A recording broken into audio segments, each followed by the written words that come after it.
Oh shit, howdy Raiders. You know, fuck it. The ad should be done. I can go and do an early start. Wow, how's it going, everybody? How's it going, Starfire? How was the oh yeah, I'm like, I feel like I know what Oxygen Not Included is, but I guess I do not.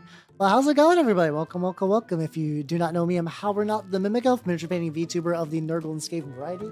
And I'm painting neither of those things. I'm painting Space Marine. Oh, man. Also, how you doing 14 and Nightmares over on YouTubes and on Twitches.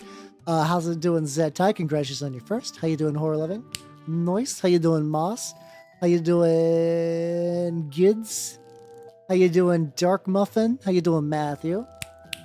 Supremely Noise. How you doing, Perry? And how you doing, Jay? Supremely Noise. I think you got Supremely Noise. I think so. I could be on crack.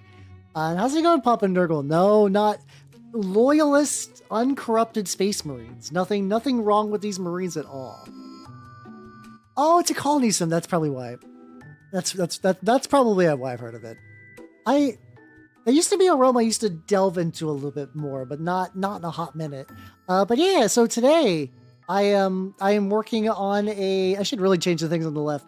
I'm working on my Chaplain for the Armageddon box. He's got like a couple little mods. So also I did this hella sub-assembly, which has turned out pretty good. Initially I was going to do this cape on him. And for some reason the cape does not fit as well as it used to. I guess maybe if I like wedged it like that and then like smushed it with the power pack, I think that gets me kind of there, but that also leaves some gaps, so I don't know. But yeah, power pack separated, and then the helmet is got this sick Raven Guard bird skull Chaplain helmet, so I don't have to be a fucking square. And then I also got this, which is the base, because I hate the way Games Workshop does aerial bases. So he's going to do like a really cool action pose. So he's going to be like, look like he's flying, but also be fucking stable. Holy shit. God, how you doing, Maydell? That's why I can't take naps. I used to take a lot more naps maybe like a year or two ago. And I can't. I can't because I go to bed tired and I wake up more tired, but with less time. So it's like, I don't get any benefit of a nap. Nothing. Good day, sir. It's the worst. I could have used a beaky head. I did beaky turns guys might be painted soon. The Kickstarter came out. I mean, it came out for a while, but I finally got like the Archer dudes. And they look pretty sick. It's been a while since I painted any of my footless cultists, so they are primed for that. Looks like hobgoblins. Hell yeah, let's go. Also, Papa Nurgle, you morphed into Jar Jar Binks for a split second. Like, are you okay? Are you all right? It's like a Quar. I mean, they got like, the thing is like Quar is a bit more grounded, weirdly enough, which is funny from a setting that's like composed of anteaters. It's just kind of funny how that works out. Yeah, let's get started on this lad. So as a chaplain, also how you doing, Dima? How you doing? The chaplain is going to be mostly black, so I gotta figure out how to sneak orange onto there. So I might just make a lot of the power pack orange, maybe to get maybe to get that going. But also, like, a lot of this could just be metal. I don't know. We'll give it a go. And how you doing, Nintendo? How you doing? I'm doing good. Today was very much one of those go to work, do work, come home. That's your day. So I don't have a lot to report today, but I'll talk about what I was doing yesterday, because yesterday was like real chef's kiss hours. Yeah, I heard the Carcass Front got delayed, and like I'm torn because it would be nice if that thing got released, but like I have enough projects to tide me over. It's not like I'm hurting for projects at the moment. So like if the Carcass Front needs like another month or two to cook, that's fine. But yeah, no, yesterday was pretty good. I spent some time. I filmed. Oh shit! Best luck on the exam though. Hell yeah! You got this. All my regular viewers are smart, which is very, very nice. What's it called? I finished filming a lot of the heavy lifting stuff for my next YouTube video, which is good. I think I need to do like one or two more scenes in hindsight where I need to just spray paint it and then film something like that. But a lot of the heavy work is done. The model is done. Oh no, we're doing Rust Vultures today. Minotaur. To be fair, the Minotaurs are in a good state. I can take them to the event this weekend and feel great about them. So that was a mission accomplished. Work late, almost missed an appointment. Damn. Okay, apparently everybody is suffering. How's it going, Bonnie, as well? I mean, other than you die. Speaking of which, apparently, Hololive got a rhythm game today, which I've been so out of the loop for Hololive that I did not even consider that. That's okay. So that's not like an illness. It's just like you overreaching. But damn, hopefully that calms down in a sec. But yeah, I did that. I worked on some Lehman Russes, multiple, because I'm going to be doing Trader Guard. I really only need one done so far. That's true. I do feel like you have a high spice tolerance. So like, were you just eating like bags of lava, or just specifically like one of those peppers? Like, there's something about pepper people that are like, yeah, I made a sauce called Colon Destroyer. It has infinity Scovilles in it. I specifically designed ads. I specifically made it so that it would cause intense pain and have no flavor. Oh, Szechuan food's very good though. I do like me the flavor of chilies. Both the shitty restaurant and Szechuan food. Hell yeah. Well, the thing is, I don't mind spice, but I do think that like to a certain degree that like people who make super duper hot sauce, it just becomes like a masochism thing. Because they leave it like I will take things that are tasty and spicy. Like ghost peppers are legitimately one of my favorite flavors. How you doing, Sola? How you doing? And there's tons of people that make hot sauce that tastes good, but there's also tons of people who make hot sauce as just like a selling gimmick. Like, wow, I put Big Scoville, you have to buy, yes. That's a thing you gotta do. I made it Infinity Scovilles, you have to buy my shit. Yeah, it's gonna be bad, but like, Scovilles, you know? So how you doing, Blake? How you doing? Not bad problems. Oh yeah, metal models are like, I don't like them despite growing up with them. So like, you would assume that I would have a nostalgia for metal, and I really don't. But they're not as bad as people say they are. Not great. Yeah, exactly. It's like we took this pepper, and we combined it with bear mace, and now you can buy it for $60 a bottle. Should you buy 20 skeletons or one special skeleton? 20 skeletons. If you're ever at a point where you're asking yourself, do you need more skeletons, just like regular skeletons? The answer is yes. If you had enough regular skeletons, this wouldn't be a question. It would be assumed. You would be like, oh, okay, I am overladen with skeletons. I don't need any more skeletons. I'm good. The fact that you asked means that you are not overladen with regular skeletons, which, weirdly enough, does actually like segue something really cool for me. So like my tabletop group is starting a new campaign, and like something that I have been kind of on, which I like, it's one of those things that's not worth starting a fight, but pretty much everybody collectively in that group has switched over to Gen AI stuff for their character portraits and stuff like that.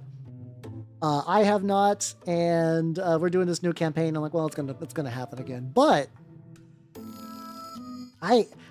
there are many things that my very specific skill set is not attuned towards. Making a character for a TRPG, great. Never been better. Dear liquors. Hey, the problem is I also like me a robot lady, so like we can't use these insults because it's like fuck off. I like that first. But behold, my skeleton. Basically, the campaign idea is like, what if we did like an Elden Ring style setting, but like we're the bad guys?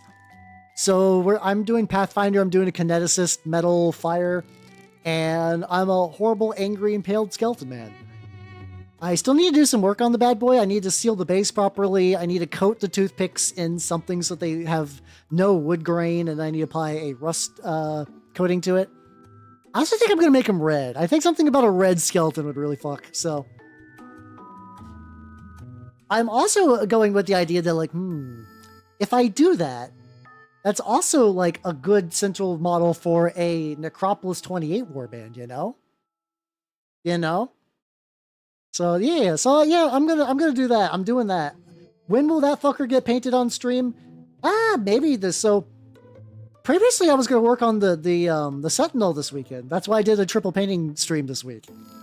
But I'm like, oh, I don't have to do that anymore. So if I need to paint John Skeleton, I don't have a name for him yet. I kind of want to give him like an edgy name of like the Tormented One, or like a name that's like a title, like something that is given to him. But yeah. So that is my upcoming character. I'm curious how this game is going to go. Because it sounds like my group is trying like a extensively homebrewed set of Pathfinder 2e rules, so I don't know how well that's going to turn out, but yeah, should be fun. It's a fun group anymore. Not really, no. I mean, I checked it yesterday, and it basically got everything I really want for it. So this is going to need several coats, so don't worry, this is like a temporary thing. So yeah, like that's going pretty well. It's going pretty well. You see, I don't want to do this. He still needs to be mostly black, but I do want to sneak in some. I do want to sneak in some orange. So like he's got trim, motherfucker. Guys, it's fucked up. I paint loyalists, and I can't escape trim. Isn't that the worst? How do I keep doing this? How does this keep happening to me? What have I done to deserve such crimes? Doombringer, yeah, like rattling. I think the rattling doom. It's like that, or maybe like the impaled one was kind of like the very loose name I had floating around in my noggin. Something like that. I might add their kit. Hey, let's go, let's go. I will say that all the new orc stuff does seem pretty neat. I've also read a tiny bit more of the Big Daka book, which still has been pretty good. All the Dark Eldar in there are very fun. All the orcs are pretty fun. There's a, what's it called? There's a Grot Rebellion subplot right now, which is pretty great because like the character, like the Grot leading it is like both a moron and very sneaky. So it's a fun mix. It's a fun mix when somebody is like, you know, when like a character is like incredibly, has like an overinflated sense of self-worth and intelligence, and they have nothing to back it up. It's the best. I love that shit. So I'm enjoying the hell out of that so far. It's been good. Once again, it turns out that the writer can write a good orc book. You just remove the Mechanica. You just like the Adeptus Mechanicus from it. That's it. That's the only thing.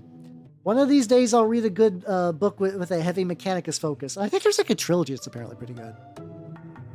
Means playing guard. Oh yeah, then you trade one model with a lot of trim for 10 models that are just 10 models. Which, I mean, I'm doing trader guards, so like guardsmen will be painted on stream, but they're not quite like a traditional Warhammer's model for that. So, it'll be fine though.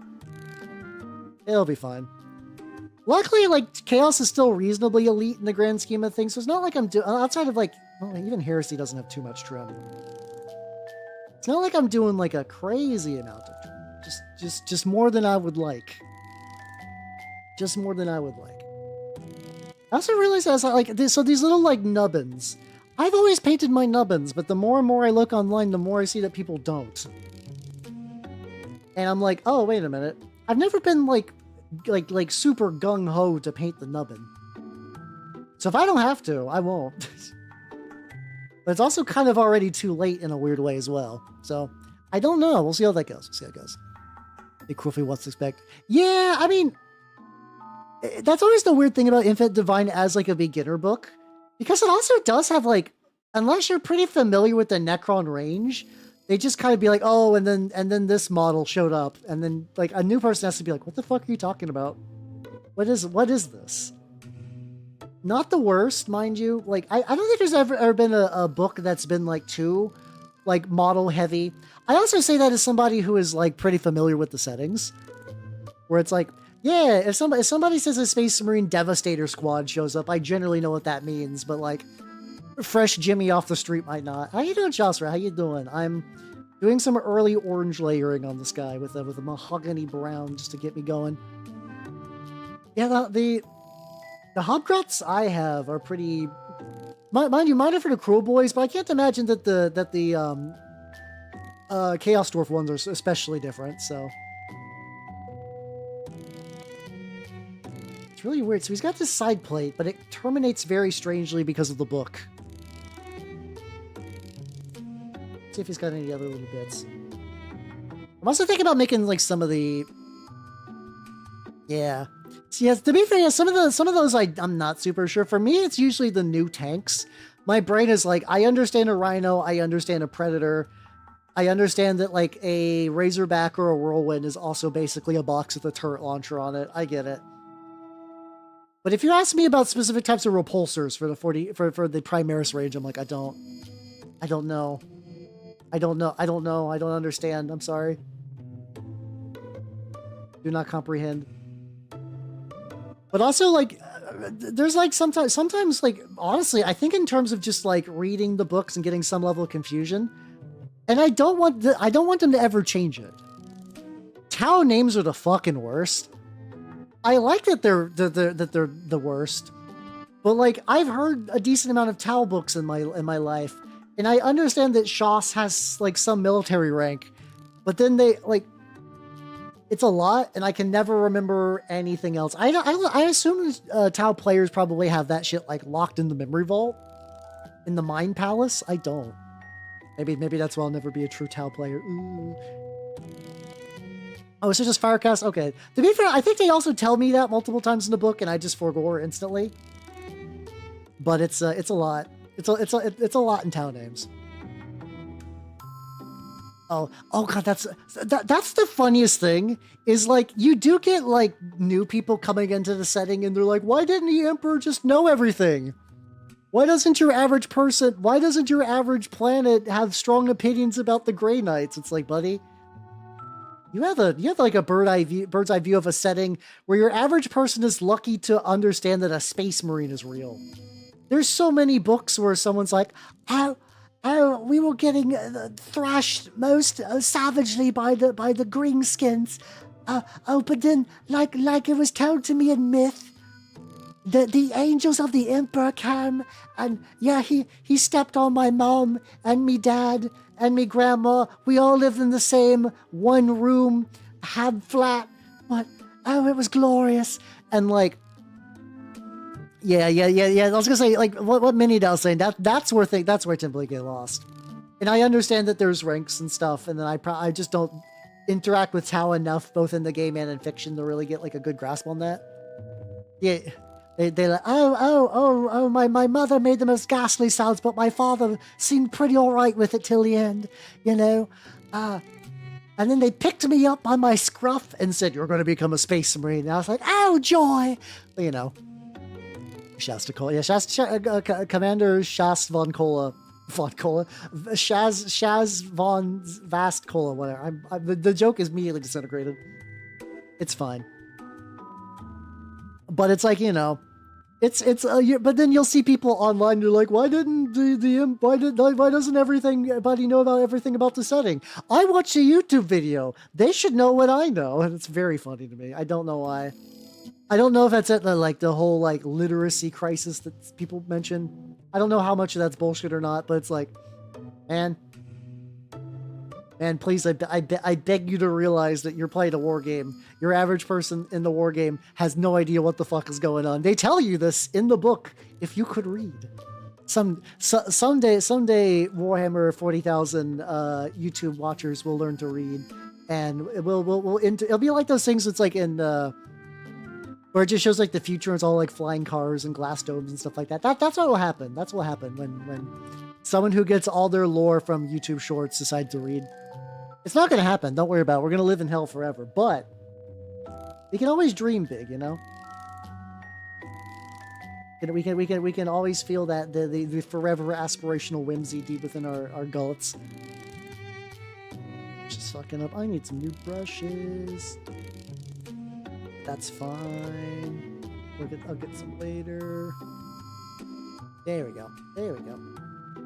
Yeah, I need to figure out, like, I don't paint pure black armor very much.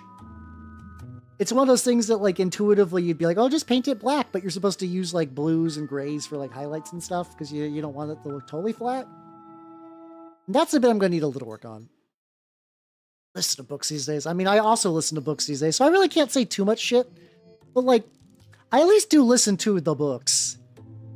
You would be surprised how many people don't and have very strong opinions. There's still so many people. It's really funny. There's still a lot of people that assume how you doing, Bean? The most. I'm actually curious if there's a current count right now. Like just of 40k books alone. Number of 40k books. I wonder if there's like a rough estimate. So circa 9 years ago, there's immediately a post that mentions 462 books.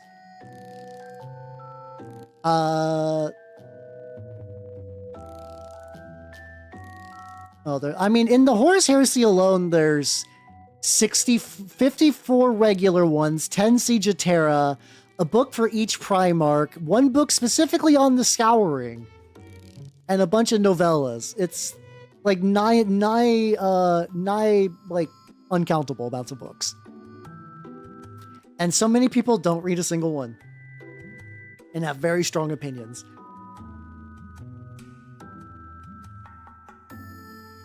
Like, I'll gripe real quick. Here's the thing. I'm going to be really biased in this subject because I'm a word bearers enjoyer. Oh, he doesn't have a plate there. No, people even get their lore from wikis. That implies a step. People get their lore from memes and YouTube shorts. There are people out there who legitimately think that Lorgar is sitting in a tower shitting his pants because fucking the Primarch of the Raven Guard, whose name I'm blanking on, Corvus Corax, you know, only second to Ferrus Manus with like on the nose names, and of course I forget his name. People are like, oh no, he's like a crazy bird demon, and he's just like chasing Lorgar. Lorgar's been active in the galaxy since the start of 8th edition. Like, I'm pretty sure he's been out and about longer than that excerpt has existed. And if you check the excerpt, which gets posted a lot in its entirety, it's more like his soul is just more visible as a weird crow thing in the warp, and Lorgar doesn't give a shit. The other word bearers nearby give a shit, because they're space marines. Yeah. Good old bird of the Dark Bird Legion, you know? What are you doing, Charlie? How you doing? Yeah, I mean, like, I'll go different ways on like I fully believe that you could read an audiobook and like that still counts. I'm okay with that. And honestly, somebody's like, no, that doesn't count. I'm also okay with that too. Like that doesn't bother me too much. But a lot of people don't do that. They don't do that. Oh yeah, the 500 page like 500 book series about Lord of the Rings. But it's just like every moment just blown up to like a crazy degree.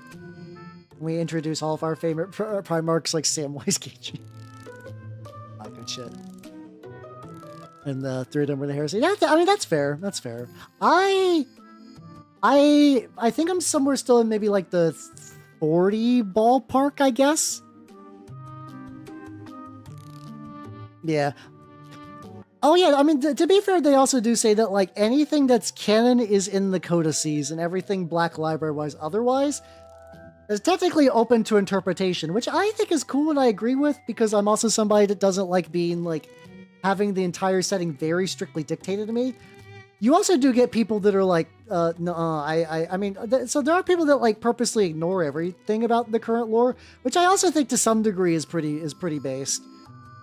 But then they also use that to be annoying and get into arguments online where somebody will be like, well, this, like, two people will get online and get into like a canon debate. And they'll be like, well, this is canon because this is his book. And then somebody will be like, no, this isn't canon because fuck you, I said so. Like, that's very silly. I'll say you don't see. Oh shit, yeah, 500. Let's fucking go. You so strong. I broke my camera. Oh fuck yeah, let's go. Yeah, that's the fun thing too. Is that like honestly, by making all the hired swords, it just makes campaign stuff really flexible. It's also nice too if you're playing like a campaign with like multiple people. You can always just have them hired like the same couple of models, and that's always kind of fun too. It gives you some good options for some shit. Okay, like a real okay. Also, how you doing, shopkeeper? How you doing? Reel up in this motherfucker. My vision is good for black on black, featuring Corvus Corax of the Raven Guard chapter. Yeah, it's like. For me, I think the end of the day is that a lot of things in 40K are schlock meant to sell models and books, but also models primarily. And like I've come to terms with that, and like some people don't. Like there are people that do get asked like really intricate lore questions, and the answer is just like, it's a war game, my dude. It is a war game. So we can get the trim on the legs, which will definitely need another coat, especially because this is just like a mahogany layer that just gets some paint on there, and then I used a burnt orange to actually layer on top of it. And I'll be touching up the black in a lot of spots as well. There we go. To be fair, Bean, that doesn't make you that different from a lot of fans, so you're actually kind of fine. You're actually more fine than you understand. If you read a book, you'll combust. Exactly. But reading is fun though. I've been doing more of it, but mostly pretty light stuff. I rediscovered a book I bought like a million years ago that's like organizing your house if you have ADHD. And once again, I'm like, damn, this book has good ideas that I should be implementing in my new place. Well, like I can't say it's even fresh. I've been in here for like at the end of April, May, June, July. Okay, like almost like 3. What the fuck? How?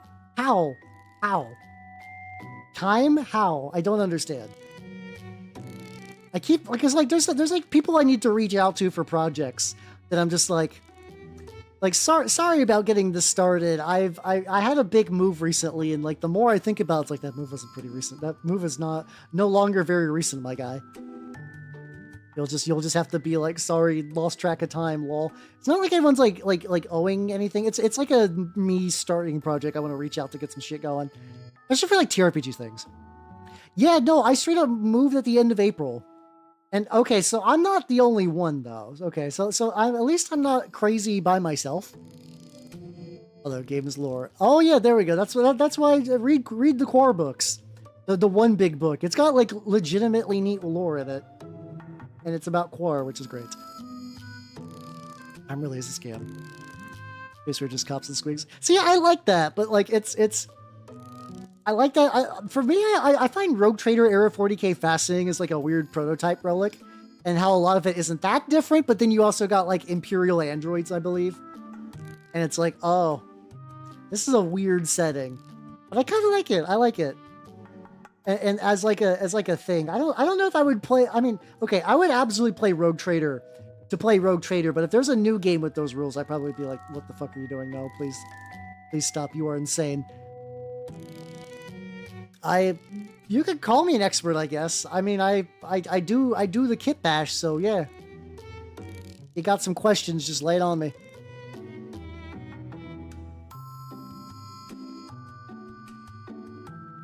Oh, hell yeah, let's go. Also means you can make like a little pirate boat piece of terrain for the various battlefields and stuff. That'd be kind of cool, actually. Just put like your boat just somewhere on the map in Mordheim, just for funs. Here, this is gonna once again be painted properly orange soon, but this is really thin here. Hell yeah, let's go. I feel I've actually yet to paint a proper ogre, or ogrun, or ogre equivalent, and it does sound like a fun. I do enjoy a big fat lad. Hence me painting Nurgle. That is a very fun style to paint in, so I dig it. So hell yeah, let's go. Also, something I want to try. I found out that apparently there's a fun way to like. Apparently, according to Duncan Rhodes, if you take the AK Interactive Ultra Matte Varnish, you mix it with, like, he says contrast medium, but I think in general people have tried it with other speed paint mediums.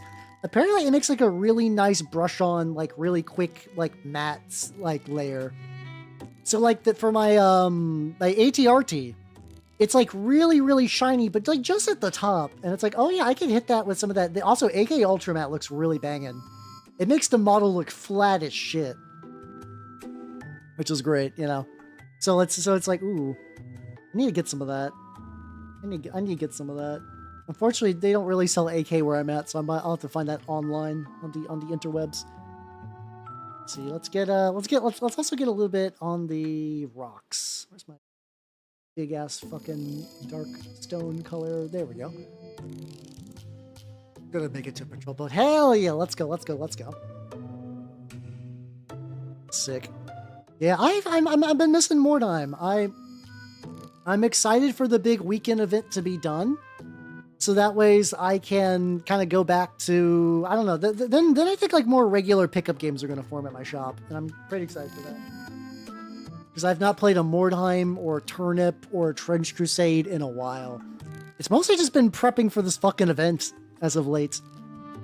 But how you doing, son? How you doing? I've been prepping for this fucking event as of late. That's been fun, though. It's been fun. I don't get to do a lot of these like big event things. Like it's like, so I mean, there's like, you know, tournaments and stuff, but like somebody's like, this is a big narrative event. I'm making bespoke models for the narrative event, though everyone says that they're going to probably use it for other pickup games anyway, because like, why not? At this point, everybody at the event is going to have a 15mm army. So maybe I'll make a second one. I don't know what my second one would be. If we're potentially doing 3rd edition 40k, we got a lot of orc players. We got a lot of, you know, Marines and Chaos Marines and whatnot. Maybe... I wonder if they have 15mm Eldar might be kind of fun. Oh, I wonder if they have 15mm Tau, though. I can have itty bitty Tau. That'd be... Oh. I can have tiny little crisis suits. I might have to do that. That sounds great. Got a new phone. Oh, fuck yeah. Let's go. Let's go. Let's go. Hell yeah. It's... When's the last time I got a new phone? My last phone broke not terribly long. No, actually broke kind of a while ago at this point. Talent poles. Hey, there we go. So I think that seals my fate. I think with that pun, I have to do that now. So, thanks, asshole. No, it's gonna be that does sound pretty fun. That does sound pretty legit. And then I can just go crisis suit heavy, so it's not going to be like a million billion years for me to put together. Anytime, baby. Oh, a little bit of like base rust coat on. Wait, no, I did this before. I think I did this before where I used that like red tone, like dark red, brown tone. It was like too bright. And mix it with like a little bit of like the dirt brown I'm going to be using later. Oh, yeah. God, there's like... toy bashing is a thing that I've not really done before. But I have seen people do really cool stuff. There's a guy I end up like...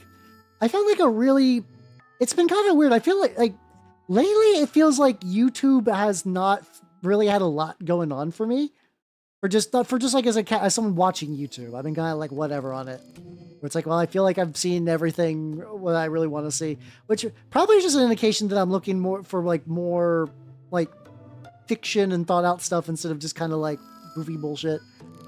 But there was a guy who was like trying to see if he could sculpt with floral foam. He effectively made like a giant, he's making like a kind of like a giant that's like mountain style, where he made like a little dude, he poked it into the foam and like poured plaster into it, and then ripped it off, and it made this nice little like kind of like wavy peak thing. And he did that like 3 more times and then did it for the feet. It actually looked really cool. I don't think I'd ever do that technique, but it's like, there's whole realms of people like sculpting with bullshit. That's okay. That's why I'm hoping the YouTube video that I've been working on for like a million years will be done soon. I say working for a million years. The tricky thing is that like, I find myself struggling to get in the headspace of getting the workshop set up for filming. And I think I just need to continually optimize. I think that's why like I've been looking at that like ADHD setup thing, where it's like, I need to re-optimize my setup so that way I can be like, ooh, real smooth, pop in and out, get some shit done. I think that's where it's really going to be at. Like once I can do that and I can just like slip into video mode, like even like doing like I finished streaming for the night, I got like an hour before I go to bed, do a video, little bit of recording bit, and then just ollie out. That would be ideal, and I need to get into like a place where that can be a thing. God, this guy's got like a lot of bullshit. He's got a lot going on. Let's pick this apart. First off, I need to get like a little bit of rust on the chains. Anywhere where there's like a metal chain, I can rust the shit out of it. As one does. He doesn't got a lot though. To be fair, it's like mostly this rosary, and even then that's probably supposed to be more jewelry than metal, but that's fine. He's a rust vulture. He's got to be. Oh fuck the gun. I also need to make the gun that color as well. Over fitty board features court. Oh, that sounds legit. Oh yeah, I guess like if you get a toy big enough, it just does become like nice tactical blocking terrain, which is pretty legit. Oh yeah, apparently I did not look at the article yet, but I did see the thing where like Games Workshop is like make your own Exodite terrain, which is really nice. Like it's one of those things that's like, it's like, well, you guys used to do this a lot, so it feels weird like praising them for doing a thing that they used to do, but also it's like, man, that's nice. Free templates for terrain in this economy? Like crazy.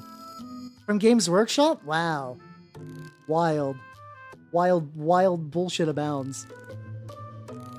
I should see how difficult those are to make. That might be a fun stream. Fuck it, I'm making Exodite terrain. I don't know if I'm going to get the Exodite box. Not that I think the Exodite box is bad, but like, I don't know. It's probably going to be like $100 some because it comes with orcs that nobody wants. And like The Rust Vultures, I could maybe use some of the orc parts, but I really don't need Beast Nagas, you know? I don't really need them. They're cool. Sorry, I'm looking at the arms to see if there's like, is there also trim on the arms? And it doesn't seem like it. There's this like funky little cross thing, which I could definitely be doing some shit. It's a scam, indeed. Indeed.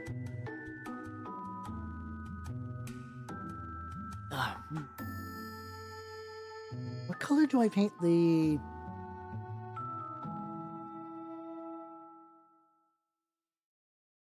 Maybe what I could do. In the past, I've done like a tarnished gold by painting brown and then dry brushing like gold directly on top of it. I did that with some Sultanate stuff a while back, and I think that might be the play for like the Crozius Arcanum. I think that's what that's called. The Crozius, yeah. Yeah, I think it's the Crozius.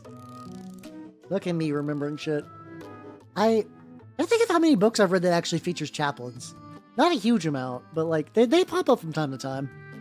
Mind you, some of those chaplains are word bearers, so like that changes the math on that just like a little bit. Just a smidgen, you know. I mean, you know, nothing like a good dark apostle to really raise the spirits of the troops, which I do enjoy. You know, as a word bearers fan. Fuck, how much? It's really hot in here right now. What if I need to go and like adjust the AC real quick? I am also very hot. Yeah, I think I'm gonna go do that. This will take me like a second. I'm gonna change the AC real quick. Oh, this is not like a full break.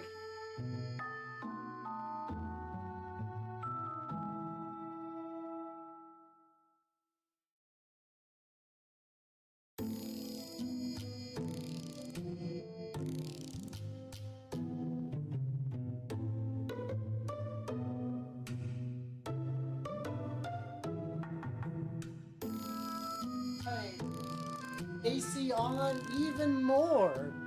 And I think we're Gucci now. Yippee! Wow, alright, sorry about that. And I will not explode.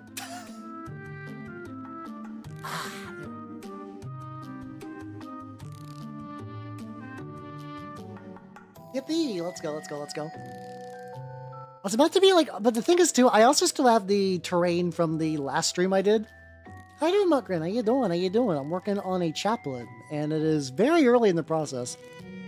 My ass is like, maybe I'll also work on some of the intercessors while I work on them, and that might be true, but like, this guy's gonna take a lot of attention tonight. I can feel it. I can feel it in my jelly bones. I'm making decent progress on them so far. But yeah, how you doing? Good time zone, indeed. It's immensely hot over here. Not too bad, though. I do think other people are suffering a lot worse from heat stuff, so I can't ever complain too much. Like, I do have steady AC. I just need to, like, activate it a bit harder. Yeah, got the lad. He's looking pretty good. I have to look at his various pieces of goofy little jewelry to make sure what I paint in what colors first. I figure when in doubt, add some gold, but also do it like dirty brown style so I can dry brush the brightness. It'll be all hunky-dory, and I gotta do his fucking backpack, and I gotta figure out what I want to do for his cloak. I think the plan for his cloak, so like, initially I printed out a bunch of these kind of like tattered cloaks, which I do like, but I've used them for a lot of stuff, and then I forgot that I have these, which came from a new set that I got recently. Not even from the new Curse company. I found out that fucking Grey Tide just has like the generic set, and I was like, ooh boy, hell yeah, generic Space Marine pieces. Hell yeah, I got all the cloaks I ever need. So how you doing, son? How you doing? And on deck for the next few days. Oh shit. I didn't know you can make nukes in that game. Hell yeah, let's go. Sounds legit. Also got so much fucking parchment. He's got like a parchment little thing going on. I gotta get a bunch of those. That'll be fun. Get a little bit on there. We got a little bit over here. Also, there's also this, like I for some reason I thought, like, I actually didn't use really any orc parts on this guy, which, almost feels like a mistake in hindsight, but it's kind of one of those, like, well, it's too late. Live with it. So it's like, okay. So all I really need to do instead is, but I gave him that. He's got a different helmet. I legitimately have not used Trench Companion in a hot minute. It's legitimately been a while, because like that's just my scene has not been playing with that. Been playing Trench Crusade recently. So hopefully it's just like a temporary little hiccup. It's always tricky, like doing what's it called? Too many causes problems. Oh yeah, that makes sense. Can you do a thing like if you nuke the map too much, it just becomes like too harsh for anyone to live in, and then you just gotta stop? I could like introduce some dark reds for like the little wrap on there. Might be kind of fun. It's like killing cities. Ooh, that's cool. It's neat that it gives you that option. I do think that's pretty legit.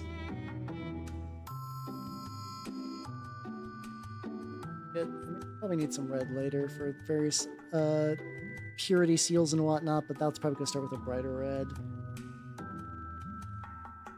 Oh shit, he's got that little thing on his arm that's also going to need to be golded up. Not a big deal. Million billion things on this are going to need second coats, and that's also not a big deal. Or, like, wait. I'm also beginning to realize I really don't know much about Foxhole, apparently. It's like, I was like, oh, there's like lore now. I mean, it sounds like it's like player-made lore, but still cool. I know so little about that game. Excellent, 5 lost, I'm tired. No, yeah, that's like, I like war games, but like very rarely can I do 2 war games like day after day.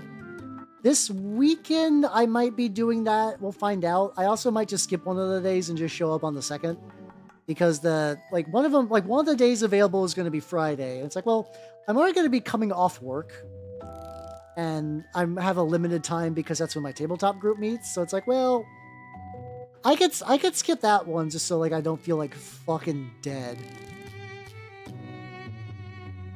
But then afterwards it's gonna be like probably like on Saturday it's gonna be like 9 hours of fucking wargaming, and that's gonna be also an experience. I don't think I've played wargaming that. There was a oh god, now even that was like a year ago. Fuck. Guys, today is me getting fucked up by the passage of time, like real bad. Like real fucking bad. It's the worst. I hate it. So he's got his like little. Ow.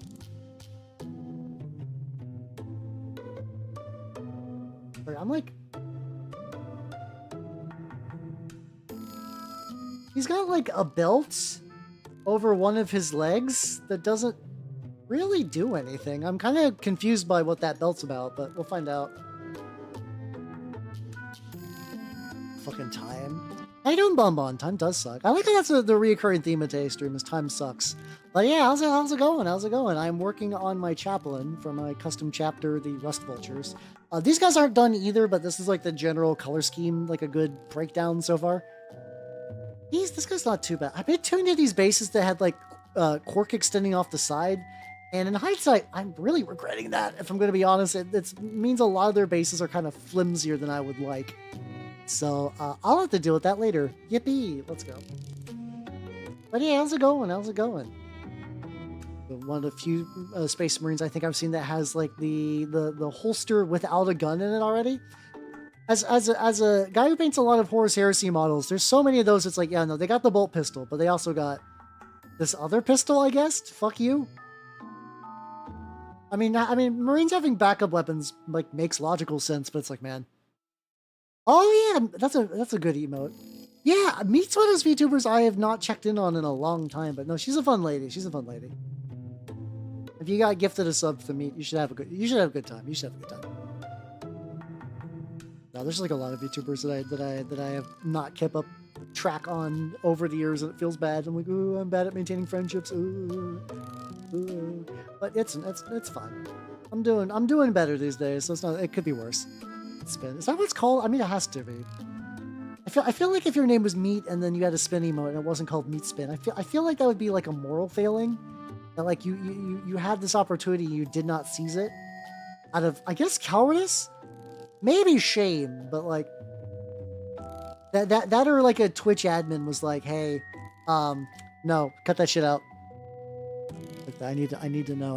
Meat's gotta be brave. Yeah, it's Meat Spin. There we go. Oh, it's Meat's Spin. Okay, that's still fine. I'll still give her points for that. That is still acceptable goofing range. Let's get some. I think I was gonna use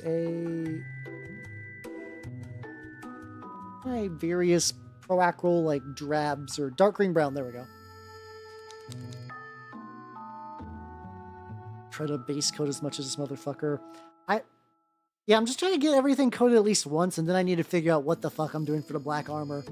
I got a couple dark blues, which is another thing I've seen people do, is like they'll take like a black armor, they'll do like a blue highlight on some of the raised areas, or I could even do it like with a dark gray. That's also an option available to me. I was trying to think, I was like, there was one, Lemon Leaf, but I don't think she's been Lemon Leaf for a while, so eh. But yeah, otherwise I don't know any other VTubers with like a lemon in their name. You would think there would be more in hindsight, but I guess not. This is so... I'm still working on the Pro Acro paints, and I wonder... I'm definitely overthinking a lot of these sometimes. I just need to get back into like remembering that Pro Acro behaves slightly different from Vallejo and Army Painter. Even though they're like my favorite paints at the moment, I still treat them wrong. That's not a big deal. Yeah, it's not a big deal. But yeah, I know multiple people online who go by Grape. Mind you, there's only 2, but that's more than most fruits. And I mean, one's also an artist that mostly draws Juniper. Juniper fans are built different, where they draw like the most intricate bug woman art you've ever seen. And also don't watch Juniper streams very much. It's a weird back and forth, like being like, she's like their muse, but then like half the time they're like, I don't actually really watch the stream. It's very odd. She's got a really bitchin' design sense though, so like I don't blame them. It's just I don't ever think I've seen like a VTuber fan ostensibly have that kind of like sort of cavalier attitude. Oh, look at a lemon stealing whore. I actually don't think I've ever seen that outside of the clips. Like, I'm kind of legitimately surprised I've just never just, like, seen the whole thing. I can't imagine it's very good, just based on the way that, like, it's acted and, like, the quality of the shots and the way everyone looks in there. It's probably like, oh, it's probably not great, but, like... Oh, yeah, that's true. I think I usually hear it just referred to as Yellow Woman more, but maybe that's wrong. Maybe I'm misremembering. She is mentioned a lot for being yellow, now that you mention it, though. What kind of... Did she ever become a thing, I guess? Like, it's like she was like Coco's kind of like joke alt persona sister thing. I feel like somebody took a similar concept before, but I don't remember who. Like, someone basically took that premise and ran, even if it wasn't like an official thing per se. I wonder if actually Coco is in the new HoloLive game. So for a bit, gotcha. So for context, so yeah, there's the HoloLive gacha game. I actually don't know if it's a gacha game. I think somebody in the Discord server posted roles, so like, unfortunately, it's kind of sad that I just don't think mobile games really exist without gacha as a mechanic. It's just kind of like how it is now. Because like, I think for a while there were like, people were like, oh no, this is like an actual game you can play without ads or microtransactions. It's $20, and people were like, haha, no. Why would I do that when I could play free game that's actually going to milk me for more money than $20 over the course of very shortly? Do you not care? I kind of, it's always really weird remembering the different tiers of like holo, like people. Like, I understand that like Rusia is like persona non grata because Rusia's fucking insane. And I know that, like, Ame has a special arrangement to pop back up every now and then.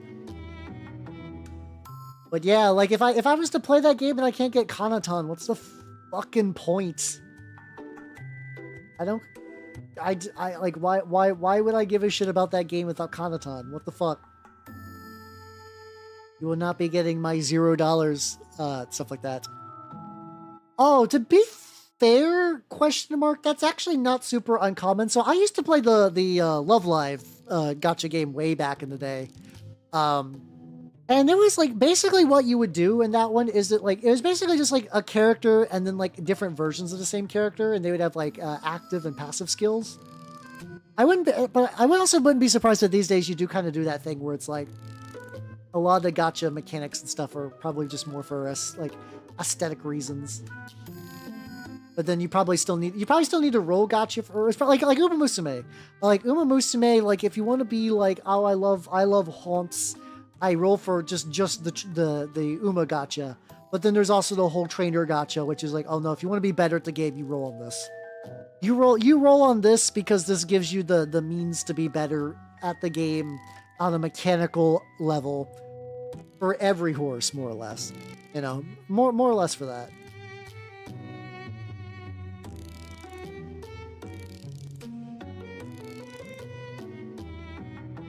But yeah, I don't know. Like, apparently it's got a PC client, so I might be more willing to download it just to take a look. But yeah, I continue to be very disconnected from Idle Live. I'm disconnected from virtual Heidelide. No, that's Bloomspit. I've been just disconnected from Hololive for a while, so it's just like it might be fun just for like a little like nostalgia trip more than anything. But like the last Hololive thing I watched was the Mecha Chameleon, which is just because Korone is fucking a beast mode at that game. Sometimes it's kind of weird popping in though, because sometimes it's like, oh no, nothing's really changed, especially the Japanese branch where it's like, oh, it's a lot of the same energy is there, and like a lot of the behaviors and stuff is still there. It's not that different, but then also apparently like a lot more. I guess it's kind of the model though, because like being a streaming company is not super profitable, but like idols and merch are. So if I understand right, that there's a lot more like there's a lot less streaming these days and more like Hollows doing big concerts and kind of doing like more albums and doing more dance numbers and stuff like that. But that's kind of like the more profitable merch. It's kind of the more profitable business model, so you don't really get as many streams. I think. I could be talking on my ass, but that's the general vibe I get from a lot of people who seem to be like more in the scene these days than I be. But seal there. Book, I gotta figure out what the fuck I want to color that as. These are seals. You got a seal on any of your arms. I figure what the fuck I want to do for that. On the shoulder. I know there's at least a couple seals on this bad boy.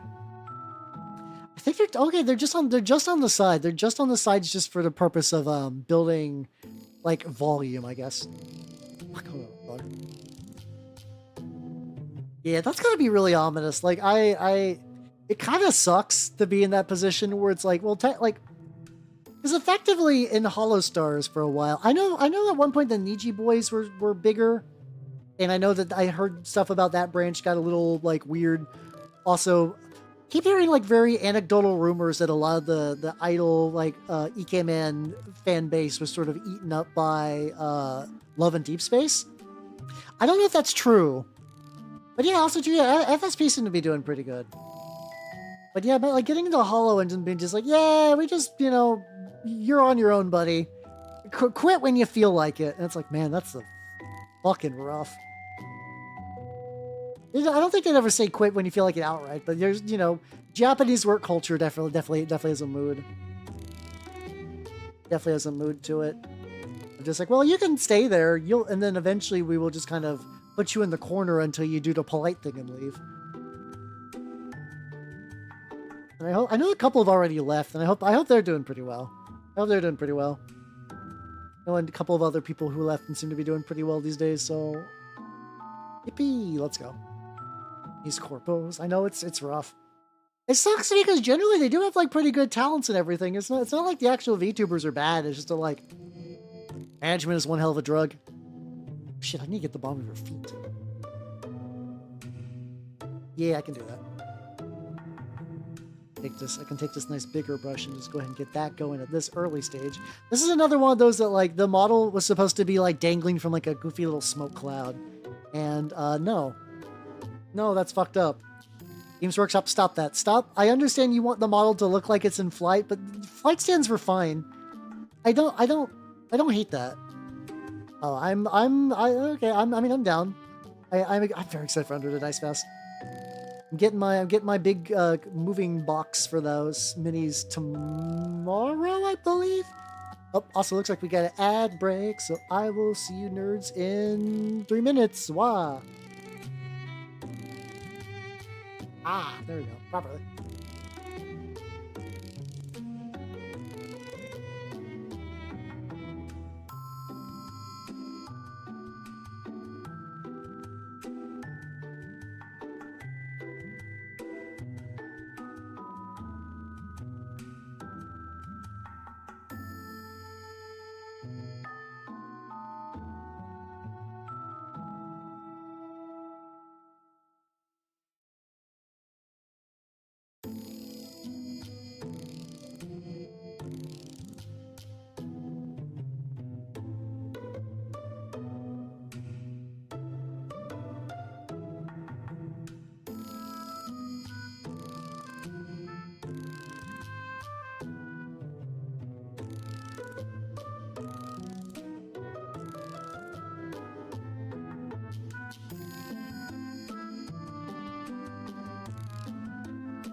All right, I'm back. Yippee!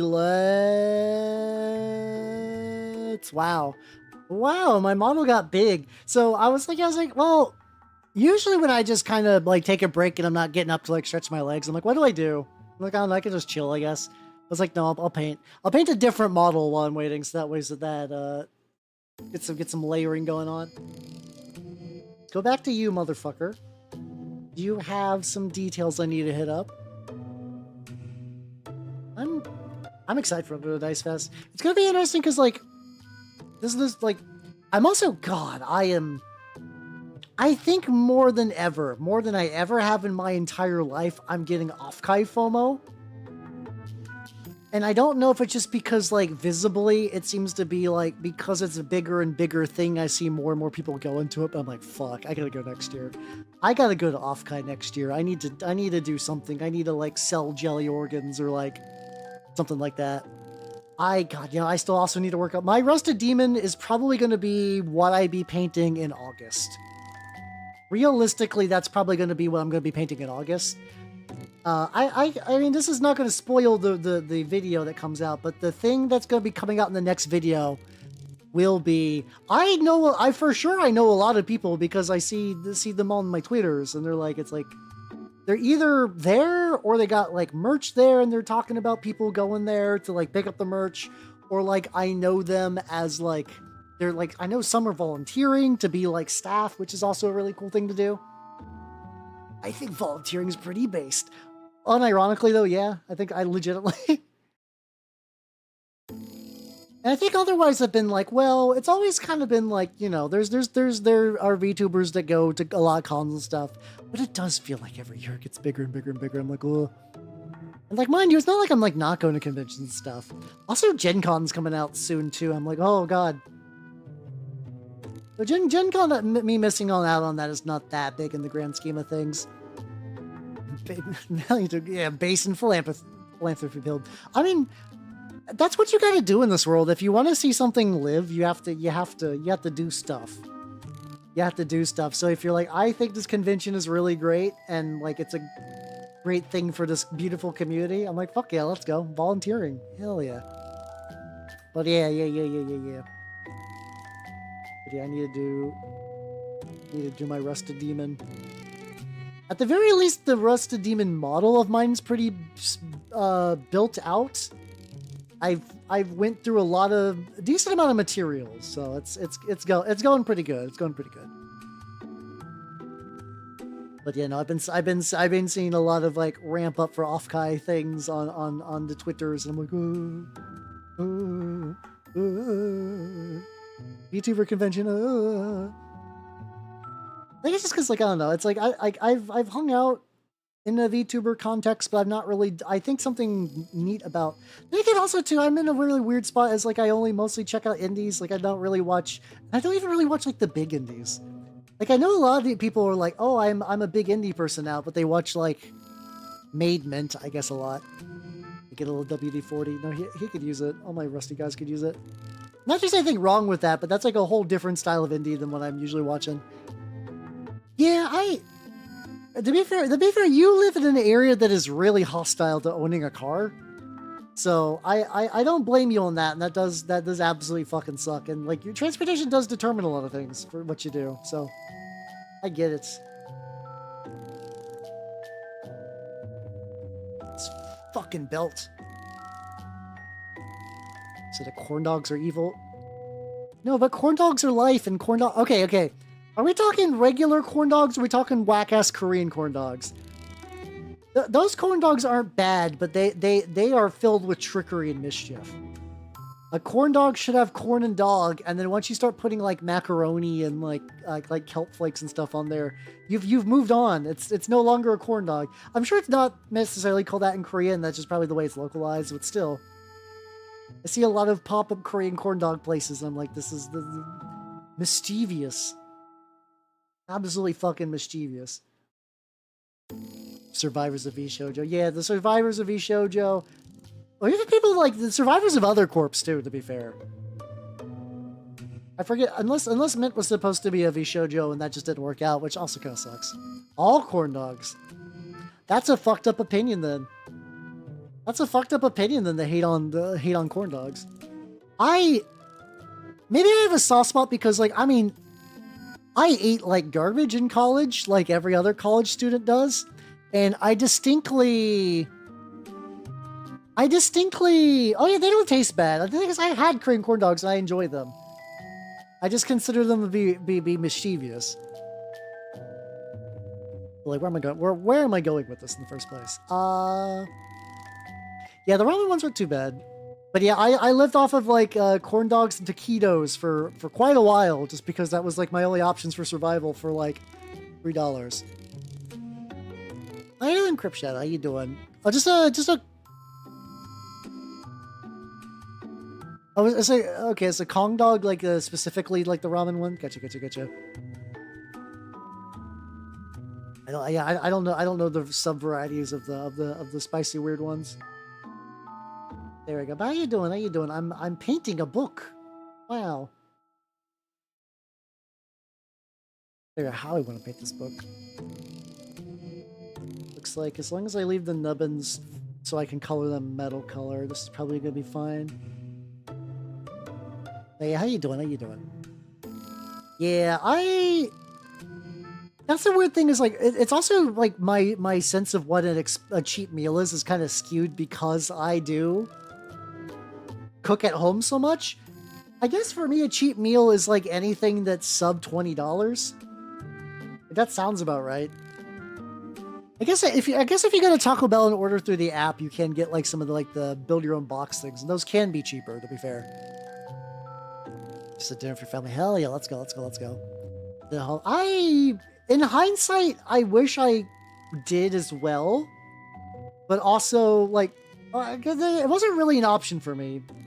I knew a guy who like lived with his parents in a way that was like really beneficial during his like. Actually, I don't think it was really with his parents during college. It was like right after college when he was getting a job, and that saved him so much fucking money. But yeah, I never really had a backup option for college. It was like, well, you're in college now, fed to the wolves, goodbye. So like I think it's good that you can. I would have liked to as well. Yeah, I guess that's like the whole ass book. The whole ass book needs this coloration. Yeah, now I feel like now I feel like cheap is like in that like 15 to 20, and then expensive is like God. So I remember I went to this like it was like a burger chain that's like has like 3 places for 4th of July, because I was like, well, it's 4th of July, I gotta get me a burg. And the way on the menu, it was like, well, it's like $11 and some change for a burger, and I'll get me a milkshake, and I'll get me a thing of fries and stuff like that. And it was like $35-40 at the end, not including tip. And I'm like, what the fuck? When did this happen? And like I was already committed, and the food was fine, so like it wasn't bad, but it was not worth. Yeah, it was not worth that much. So I was like, where are these extra fees coming from? I don't understand. It should have just been burger. Like maybe I paid a little too much for the. They were called pickle bombs, which were just like fried pickles with like sour cream and some other stuff. It's 4th of July. I was gonna eat like garbage.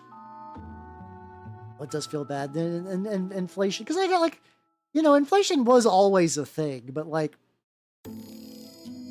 yeah, no, it's one. Yeah, it was definitely one of those places. It was like we're a small chain that delivers good quality. It's also like technically it's a chicken place, but it's like one of those places. It's like chicken and burgers, kind of like an equal billing. But I was like, well, I've never gone there before, and it's close, and that was a mistake. No, I'm not. I don't think I'll realistically ever go. Like, it was at the point that like if I wanted to go and spend that much, like okay, not that. It was at the point where Five Guys became cheaper than them, and I was like, I don't think this is better. I think arguably this is worse than Five Guys. And if I go to Five Guys, at least the 15-year-old behind the fry machine will fill my entire bag with fries, even if you order a small.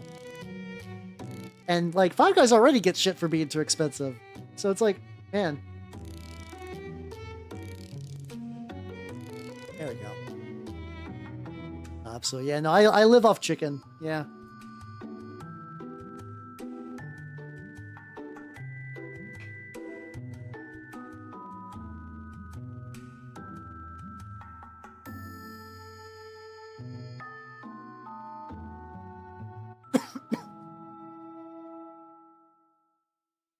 Evaluate lad. Ooh, I do like me a gyro. That sounds great. That does sound great. Let's start oranging this guy up. So I can take a little quickie look. There we go. No, that's fair. Yeah, the like allergy stuff, I totally get it. Still debating if I want to use this cloak, because like I've sanded it, so it's gonna be wedged in a little bit. Like, how much can I put that in?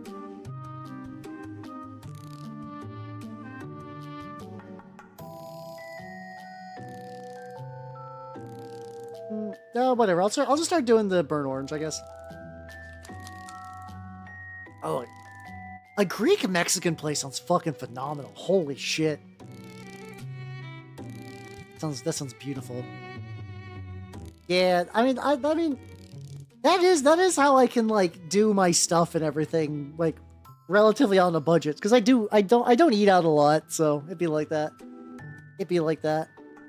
Let me try the burnt orange now, just to like. That's got some trim on it. Anything, I might just need this to like burnt orange the middle, and then just go back and add some brown for the trim later. Turns out painting orange on black, like I kind of got to, but like it has many layers, like an onion for sure. Oh god. Okay, so John's old as shit then, right? I mean, that's cool. That means he knows his shit, but it's like, man, running since the 70s. Not even running in the 90s, the 70s. Nice. But yeah. Also realize I don't really have like a like that was the one thing I kind of miss about like the small place I used to live in, like prior to moving to my current state. There was a point where like the local people at the various restaurants would recognize me. They'd be like, "Hey, the usual." I don't know, where do you guys fall on that? So how you doing, Casual Maker? How you doing? Some people straight up are like, I never like being perceived at a restaurant. And then other people were like, no, I like being the guy. I like having a usual. Think you're so funny, huh? Yeah. That's why I'm a VTuber. How you doing, Casual Maker? How you doing? Yeah, I just do it homemade style for my stir fry shit, but I don't really stir fry anymore. I've switched to baking a lot of it just because like baking is, you know, less oil and whatnot. Borrowed time that could run out. Yeah, it definitely does feel like that in some ways too. I can totally feel it. Just like a looming sense of like a shoe is going to drop, but you're not really sure when. So it's just like, well, I mean, just riding it out. We're in a chaotic manner. See, I am very boring. If I find a place, I will find one meal that I like from there, and that is my meal for that place, even if it's like a fast food joint. I'm like, this is what I get now. And I just do that until the heat death of the universe, and that's a-okay for me, honestly. I'm totally fine with that as a method. Oh, the waitress is nobody name. Oh, that's nice. See, I'm torn because I like that for restaurants.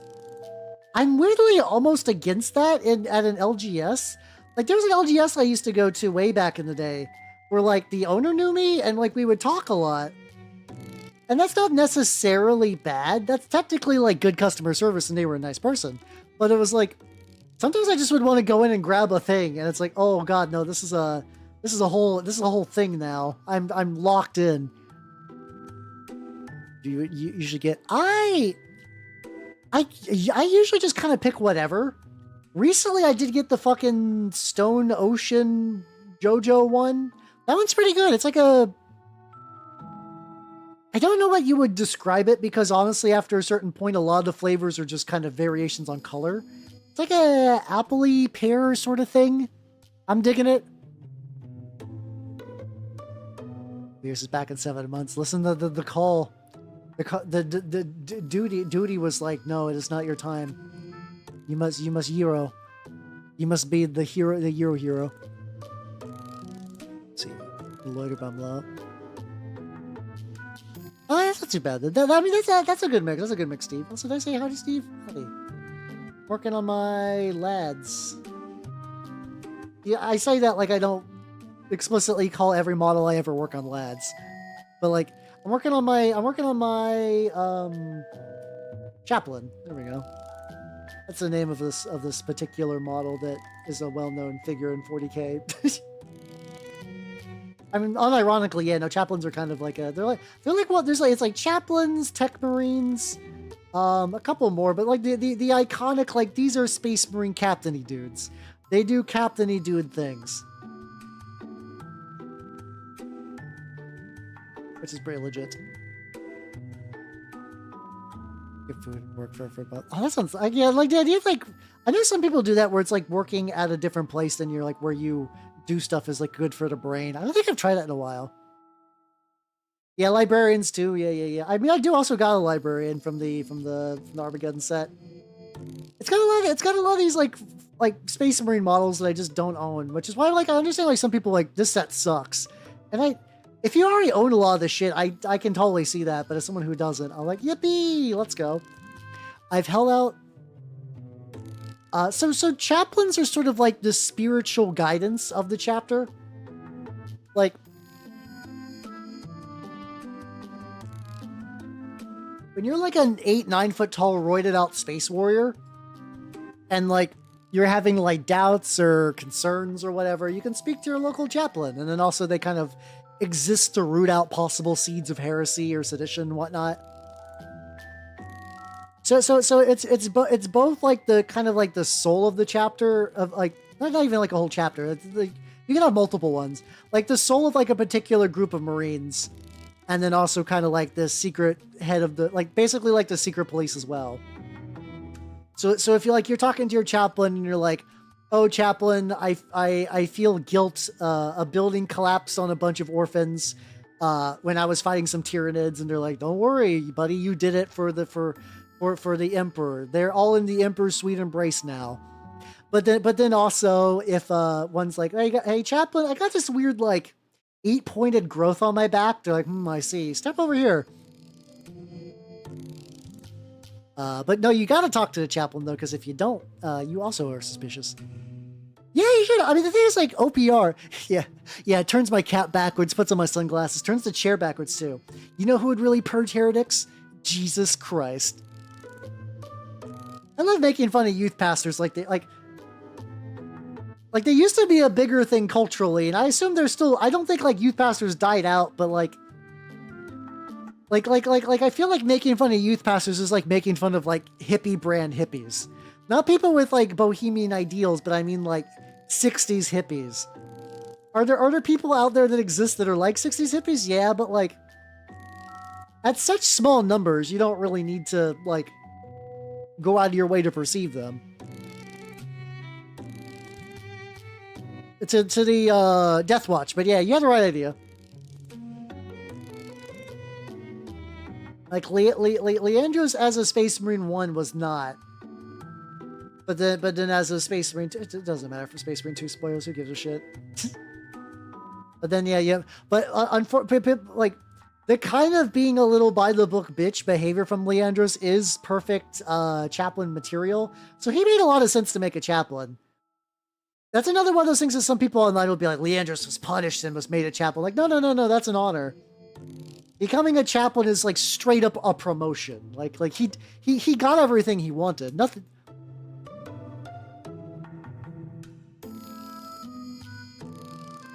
It's like he did the thing. But that specific dipshit is the kind of person that does become a chaplain. He was the correct man to become a chaplain. Like objectively, like I like him as much as the next guy. I think the implication was that there was no chaplain like available to them, and so it was like, well, you kind of just go up the chain, and Inquisitor face. I don't remember what the fuck Inquisitor's name was from Space Marine 1. He's in the game for like 3 seconds. I also did mod mine. Ironically about the Death Guard thing, I did play Space Marine 1 and mod Titus to look like a Plague Marine. Because that is peak comedy to me personally. There we go. Drax? That sounds right. If that's one of those things that's like, I could not in a million years question that in any single way. Yeah. Once again, like, here's the thing. I'm not gonna be like Leandros apologist, but like that's another one of those things that we see him as a baby back bitch because we're from outside the setting. In setting, he did everything by the book in a way that makes sense for a character, you know? Yeah, see, I saved him from looking like an Ultramarine. I think that was the better pain of the two. Am I doing the right color? I'm doing the wrong color on that one, actually. Yes, I was. I'll just let that pauldron dry a little bit and move on to some of the other ones. Okay, so Death Watch is the Spec Ops to fight Xenos. Death Guard are the Chaos Space Marines who kind of dedicate themselves to Nurgle. They are diseased, rotting creatures fused. I mean, saying that they're fused with their armor is correct, but that also something you'll learn is that basically, like, the vast majority, a lot of Chaos Space Marines are just kind of merge with their armor. That's just kind of a thing. And then there's Death Wing, which is a branch of the Dark Angels that do, I want to say bikes. Dark Angels are like one of those like lore blind spots where I don't have a lot of like actual like nuanced opinions about Dark Angels just because I don't really do much with them. Let's go Bun. Yeah, get that daily elf card. Green is the best color, objectively. Which is funny because I keep getting green armies and not painting them green because I have a brain problem. Super Space Aids, yeah, Super Space Aid 64, yeah. You got it, you're getting it. Ultramarines. Well, no, it makes sense, but like in the way that like that's what Games Workshop marketing is. Games Workshop is like, I mean, Space Marine 2 was Ultramarines because Space Marine 1 was Ultramarines.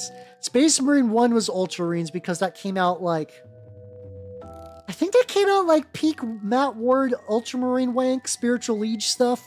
I think. Let me get a proper timeline because I remember that was kind of like real big in like fourth and like fifth and sixth edition, maybe a little bit in fourth. I don't remember when the optimized period for Ultramarines jerking off was, but I believe Space Marine 1 was released roughly around that time, which is why he was going to be that. There was no chapter he could have been. I'm sorry. I agree with you. I think if you wanted to make a God of War clone, you could have made it like Blood Angels actually make a lot of sense to do for a lot of stuff. It's only kind of amazing that now they're like, oh shit, we can put like not Ultramarines on the box, and even then, like a lot of the boxes, once they take Armageddon and split it up into smaller boxes, they're gonna be like, oh, we did a grave mistake putting Blood Angels on the front. Quickly, we must rectify that with pictures of Ultramarines. Because games work. You know. True, it was. I don't disagree, because they have been the poster boys for a million years, but especially during the Matt Ward era, they would have never considered doing another one. For sure. Yeah, you get the general idea. So that's just more excess than just being horny, but also like it's an easy enough grasping on point that I'm like, yeah, sure. It'd be like that. But yeah, I fully agree that there was no choice but Ultramarines. It would have been nice if they did another choice. But like I think at this point now it's like in the same way that like Titus is now video game Ultramarine.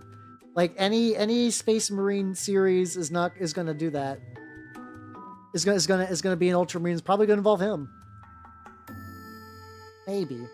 Unless he gets too big for his current role, where it's like he's too busy being like a Ward of Ultramar to really participate, so you play like John Newmarine. How you doing, Lana? How you doing?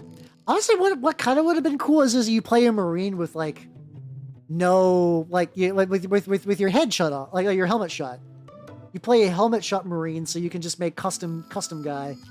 But then I guess it gets kind of hard for like you would really have like no support or anything as John Custom Man.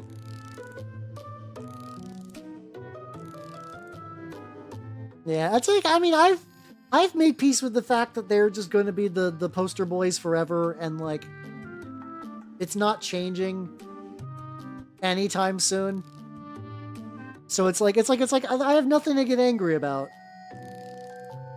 Like for me Ultramarines being the like the front of every box, that's like being angry at earthquakes. Do earthquakes suck? Yeah. Well, being mad at earthquakes change literally anything? Nah.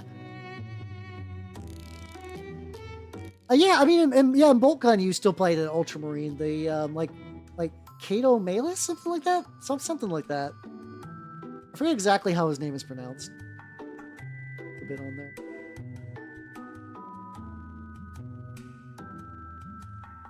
Gotta keep doing like a million billion layers on this bad boy.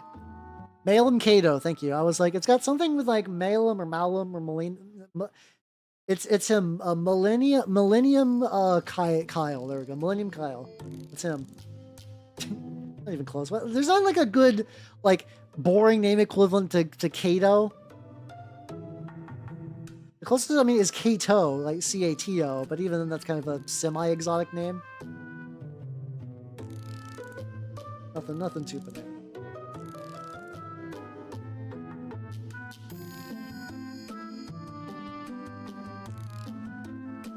Looking good and rusty. That's also another skull I gotta do. Yeah, I never beat Bolt Gun 1, so I'm not in like a huge drive to get Bolt Gun 2. Not that it was bad. It's just that, like, I mentioned this before. I was very new to boomer shooters. So the idea of like, oh, you beat like a big chunk of the game and they take away all your gear, at the time was alien to me, and I was like, I was getting into the groove. I was feeling it. And then they're like, fuck you, new stage, none of your gear. I'm like, oh. My jelly elven heart's broken. I will never feel love again. I got over it, but it was at the moment it felt like way more annoying than I would have liked. I'll probably go back one day and maybe give it a go, but it's not high. Like, out of all the video games I want to play, it's not even fucking close to anywhere on the list. Not even fucking. What if I made your entire knee pad gold just for funs? Could give that a go. Yeah, I mean, to be fair, that's like one of those problems where it's like, Bolt Gun 2 probably will fix it. Where it's like, it's like, oh, you had like a good foundation, you just didn't do enough. Like those are the games that are very nice when they get sequels. Like a lot of times games that are just like, oh no, this is a fully formed idea and complete. Oh, and it got a sequel, I guess. Okay. I remember like this argument that I find neat. The idea that like bad games don't get remasters. Like typically, like a lot of the games that get remasters are like critically acclaimed games that worked. But like the idea of like going back and like, oh yeah, no, we released this, but we fixed it. Like it's like this is a very good game potentially, but had some like crippling like logic error or like the encounter rate was too high. I guess they've kind of done that. They did. I mean, Skies of Arcadia got its encounter rate tweaked when it was on the GameCube. Apparently that game is fucking miserable if you play it on the Dreamcast because like the encounter rate is just so fucking obnoxious. But it's like it always just seems like oh, we're remastering The Last of Us again, where it's like, why? So many other things you could be remastering instead. Why are you doing this? Don't understand. Yeah, I mean, I kind of wonder if we'll ever reach a point where camera froze too. It is. I'm doing well tonight. Especially hunting. I just kind of fully accept that at some point it's just going to entirely stop and I'm going to need to order a new one. And I'm not looking forward to that. I've been using the same fucking thing for like 5-6 years at this point. Wow, it's been a lot. I'd rather not. Yeah, and Skyrim, and Skyrim, and Skyrim, and Skyrim. And Skyrim. How you doing, Huggy? And Skyrim. Let me get my stretch going. There. Yeah, Dark Tide's probably about as close as you're gonna get to it. Even then, it's like, oh, I'm a generic shitbag. Also, I'm gonna murder everybody. I think the closest you're gonna get to that is gonna be like in the world of mods. Like if you do like I'm like 95% certain there's RimWorld mods where you play as like in like a 40k slum, all in Skyrim. I mean, I could. There's enough content in like Skyrim bullshit that like if I wanted to, I could. I also growing up, I never beat Morrowind. And that's also like a very light lingering where it's like I kind of, if there was like a bonus day in the week that I could stream like a Wurs day. Where like I could still have the plenty of time to like decompress and do things. It would be nice to have that. Play like John Guardsman. Tau Fire Warrior is the game you're looking for. No, don't play that game. That game's bad. That game is miserably bad. It's miserably bad because it's aggressively mediocre. Like it is like Talfire Wars basically is definitely the like we want a Halo killer for the PS2 done confusedly. Yeah, I still like the fucking Alpha Skitarii background lore. I know cracks me up because it's like, what the fuck do you mean you're like souling big? Like I was like, I thought the premise of Darktide is that everybody's a shitter. What are you talking about? And like, to be fair, maybe Darktide's moved on from that. I'm just going with like initial prejudices. Prejudice? I don't know. Like, is that a bonus chain? No, that's in plate. Yeah, Whores Day at 2565. Exactly. Way too thick. Oh.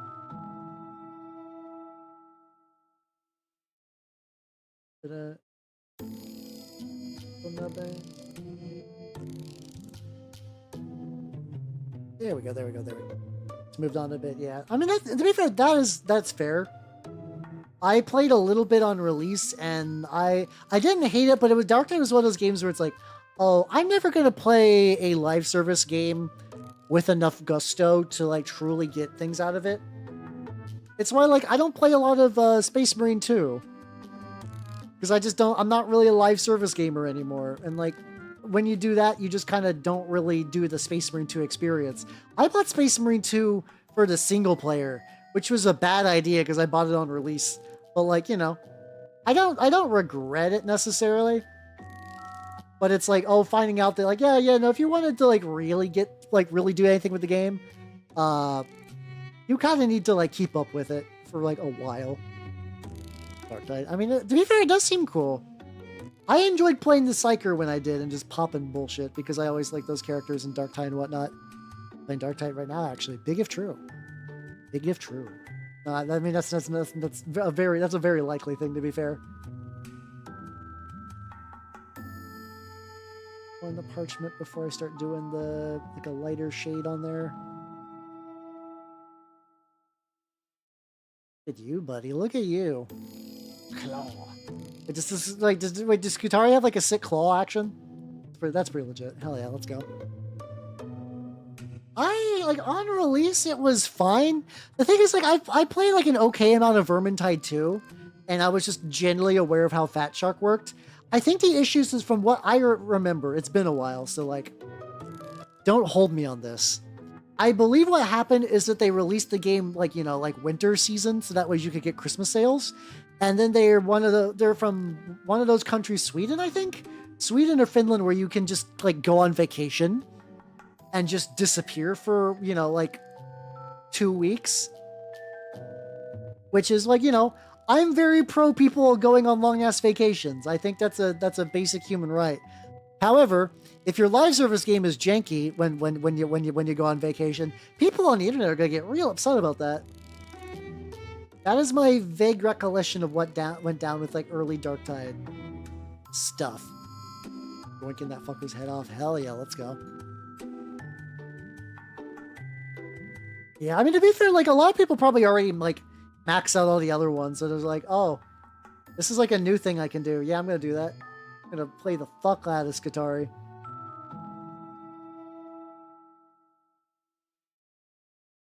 Did I get you meme stability on cooldown? Ooh, okay, that does sound legit. That does sound very rad indeed. I do like me. Anything that's like a long distance grapple or like a zip line. When it was new, I was also once again dragged into a miserable game where I was playing Apex Legends with some people. And I never really got into it. It wasn't really my thing, but the Pathfinder guy, the one with like the robot with like the fucking bungee cord. Ooh, the good shit. Ooh, the good shit. From what you said, that's a mechanic that carried over from Titanfall. Maybe I gotta play Titanfall just so I can experience that again. And Somer just totals for yeah, I think weirdly that's a very neat cultural clash. I just think that's kind of like one of those fun things that reminds us that the world is a big place. Like, wow, that's nice. But then it's also people are like, please, I wish I paid money for this video game. I would like to play the video game and have it work. And they're like, nah, it's fine. It's fine. gamers, it's fine. Play ogre because they're big. I mean, that's you know, that's nice. That's like a classic motivation. Some people want to play the big guy that hit good. Like I was reminded there was I was reminded of 13th Age recently. Like it basically like during like 3.5 and 4e times, a lot of the designers of 4e went to try to like make their own 4th edition with hookers and blackjack. And apparently they're like, oh yeah, we made a barbarian class. And we try to make it simple because a lot of people like having like at least one thing in a role-playing game that's like really simple just to kind of grasp onto. And when I was reminded of it from like a podcast, it's like the host hated that shit, but I'm like, no, basically every group I've been in, there's one guy that really just likes a nice simple class without a lot of bells and whistles. I agree it sucks because a lot of times the barbarian, like, you know, conceptually I like barbarians. I play barbarians a decent amount.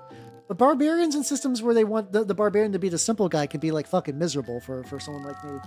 But also for a lot of people that just like, I want to hit with sword and get angry. That like a simpler barbarian class kind of fulfills that fantasy for them. So I get it. I get the catering. Yeah,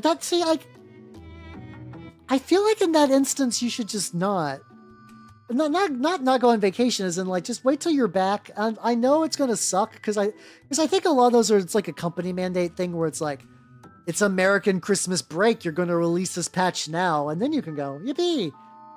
But it's like you have to release patch before American Christmas break, or else like because like you know you want people to buy this game for Christmas and to play during Christmas, so that way they can acquire battle bucks for your battle pass.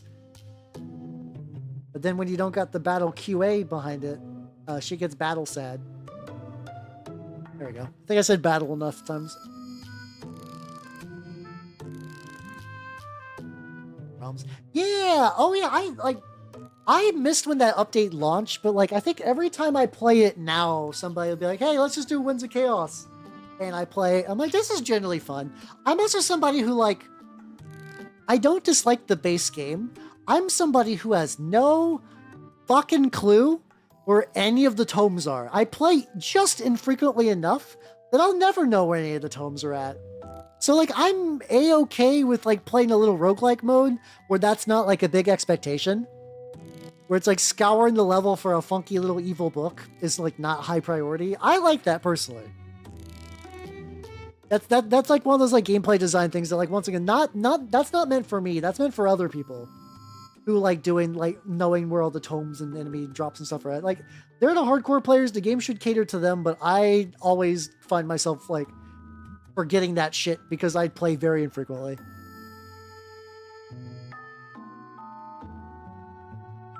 I played a decent amount of stuff. God, I did also see that apparently like I think somebody misattributed me online of saying that like my first edition, like, so sometimes as a VTuber, it's not like a healthy thing to do, but sometimes you do want to like ego search yourself.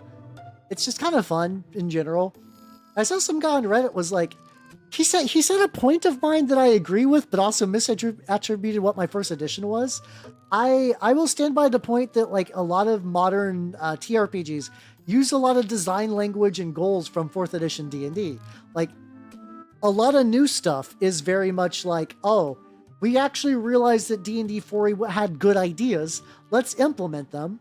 And even like Pathfinder did shit like that. An edition whose original edition was made to duck out of 4e. It's just really funny. But someone was like, yeah, Hal said that. And also because he said that his first edition was 4th edition. Wrong. 3.5, baby. Let's go. One guy's still advanced without every book. Yeah, the thing is like the game does condition you where it's like, well, if you don't get all the books, you don't get all the cool loot, or at least not as easily. And that is kind of like a big factor. So I get where he's coming from, but yeah, no, like I've also had people that like friends of mine during a run were like, well, I swear the book is like over here. And they'll spend like 15 minutes trying to do the jumping puzzle to reach the book. And it just grinds everything to a screeching fucking halt. And it's not, yeah, that kind of shit. Where it's like, oh, that's such a boner killer. Like, I want to go fight rats, goddammit. First edition was 5e. Oh, that's totally fair. To be fair, that's a lot of people's first edition. My first edition was 3.5. No, it was 3.5. It was 3.5. I came in during the death knell of 3.5, but 3.5 was my first. I also, like, lately had this, like, I'm not nostalgic for the system. I'm nostalgic for, like, the visual and, like, design. Okay. Mechanically and, like, stuff, but, like, the design ethos, like, just the way the art looked back in the day, like, the way they would do, like, adventures and stuff like that. I miss a lot of that. I think, generally, I miss a lot of that. Like, I miss, like, issues of, like, Dragon. It was like, this is a little magazine. It's got, like, amazing fantasy art. It's got, like, cool new classes that are gonna suck. They're gonna be bad because they don't know how to design classes, but, like, visually they'll be cool, and there'll be some cool lore behind it. And just, like, the way that, like, that kind of, like, dungeon punk aesthetic was kind of annoying, but also, like, it's kind of, like, reached that, like, nostalgia area for me, where it's, like, a lot of, like, belt buckles and, like, magic items and, like, kind of a little bit darker, but not super, like, edgy dark. Stuff like that. But you stole the book. Oh, yeah, no, that's a mistake. To be fair, that's a mistake that's, like, you have to fuck that one up. You have to fuck that one up to not know. What's the problem with... So, third is a very different design methodology than, 5th edition. 5th edition, like, you can do builds in 5e.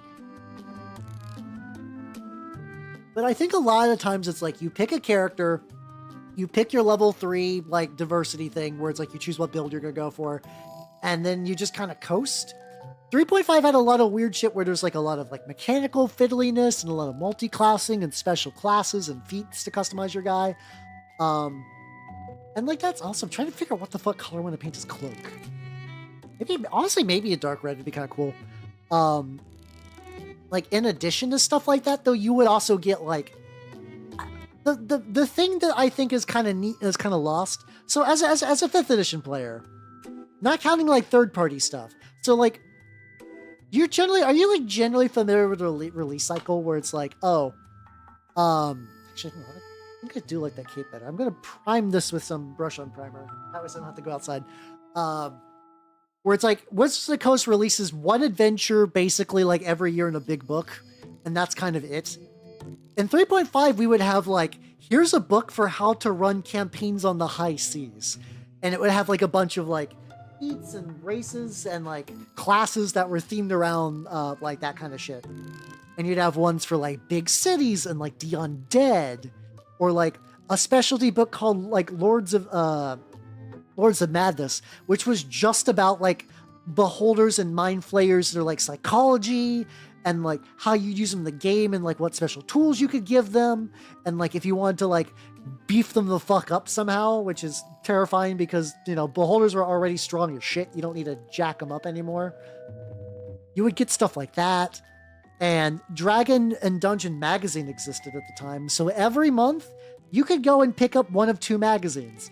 Dungeon magazine was just like DM advice, some new things you could use in your games. They actually straight up would just release like a modern style campaign in monthly chunks for you that you could kind of play as you go. But they also had Dragon magazine, which was like player focused for like, here's like cool ways to like build your class and here's some cool unique models. Well, technically Dragon was used for a bunch of stuff. It wasn't just for the players. GMs also got a lot of Dragon magazine too. But there was like a lot. And it was neat. And to a certain degree, it's because back then their business model was like, sell as many fucking books as you can. And they don't really do that anymore. They don't really do that anymore. Now the business model is like, maybe you should buy D&D online, and maybe this Beholder plushie, and maybe these custom dice. And then once a year, we're going to sell you an adventure that like you should run. You should run this. And that's it. Buy the adventure, run the adventure. That is the adventure for the year. Or like for the next couple of months, D&D player. And that was sort of like, not exactly the case back then. Like you could run pre-mades and that was just kind of a thing, but they also gave you a lot more tools for like upcoming DMs for like, here's how you do things. Here's some advice for running specific types of campaigns. Here's material like, that stuff I'm really nostalgic for on top of just like the way shit looked. Like, and it's I've been feeling that lately, and it's funny because I was like, well, like old school D&D has a lot of retro clones. There's like OSE and fucking like Labyrinth Lord and like Dungeon Crawl Classics isn't necessarily like a legit retro clone, but it's like a retro clone in spirit, not so much in mechanics. And you get like a bunch of shit like that, but also like, where am I going with this? It's just, it was neat. It was neat. There's Baldur's Gate 3. Oh no, that's really fair. Yeah, like I would say Baldur's Gate 3 is like a legitimately like I did not finish that game because it's a million years long, but like you could do worse as like I don't have a group. It's like, oh no, you got a functional game with some like ideas and stuff. That's what I did. Okay, I got the wrong paint for that. We got a little bit of red. Oh, yeah, it's gotta get the purity seals. Yeah, I think there are builds that like utilize multi-classing, but I think that's like the exception, not the rule. And mind you, a lot of 3.5 was a fucking mess. That's why when I'm like, I'm nostalgic for a lot of the things around 3.5. Like, I don't miss base attack bonus, and I don't miss prestige classes that suck dick, except for the ones that were ungodly powerful. I don't miss like some just jank, or like how like what Matthew was saying that like, yeah, there's a lot of cool options, but some tables would be like, okay, so everything's legal, right? I built this. This is a species that doesn't make any sense for the game we're going to be running. I'm playing a class that has a lot of variant features you as the GM have never heard of. Will they be broken? Will they be bad? Like, you know, like, did this person build an idea that's going to be so shit that they don't function as a character? Because you could do that. In the new edition, you could play a multi-classed monk rogue, and I don't think they're going to be bad. It's probably going to be like inferior to like doing them separately, but you can do that, and it's going to be whatever. In 3.5, if you weren't going for a build, like unless you're like, oh, here's a prestige class, and if I take enough levels, it unites my progression of monk and rogue, so I could become the ultimate ne'er-do-well drunken fist punch man. If you're like, I'm going to take 2 levels of rogue and 2 levels of monk for this campaign because I was a former thief who decided to turn the other cheek and train in the martial arts and find inner peace with myself. And if you do that, you're fucked forever because you fucked up your build and you're not going to function and you're going to hate the game because you had an idea. And that was the wrong idea, you fucking idiot. How you doing, Skeptical Necron? I'm talking about 3.5 D&D multi-classing, where like, if you didn't know what you were doing, you could just fuck yourself for no reason. I've been feeling nostalgic for 3.5 lately, not mechanically though. In a lot of ways, not mechanically, but there was like lots of cool ideas in there, so like I'm a little nostalgic for it. Also, it was my first too, so it's like. You'd also get like more setting books for like, I mean, I guess they did eventually do all the setting books, but like, I don't think they're great. Everything I've seen about the new Planescape books is awful and I hate it. Like they introduced new factions for the Planescape book, and I don't like them. All the factions the new factions they introduced in the new Planescape book are the worst, and I hate them. I do not like them. They do not get their own setting. It plays a purist. So you mean like no multi-classing, or you mean like I only play basic D&D, roll 3d6 down the line as God, aka Gary Gygax intended?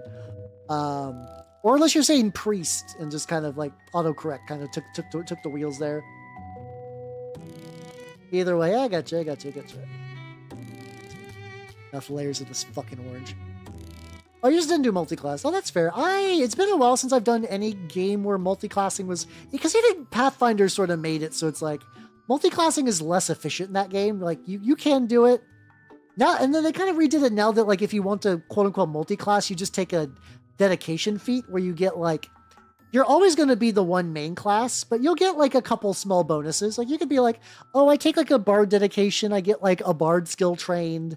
And then also I get some, like... the option for a limited selection of bard feats, and like that's fine. I think that's like a decent system for that. I think that's a decent system for that kind of thing. Let's see. So many fucking layers of orange on this bad boy. But yeah, how you doing? How you doing? I'm working on my Armageddon Chaplain because I must. I'm legally obligated to do that. I love saying that. I love saying I'm legally obligated to do a thing. I don't know why that's like one of those things that just like locked deep in my brain. Combo champion assassin can crit farm. Is that like a... I guess you can do that in 3.5. I don't know. I know, maybe you can do that in 5th edition, be alright. I forget what the crit build. I remember it was like, I think like some like weird gnomish pick build or whatever, because I had like a times 16...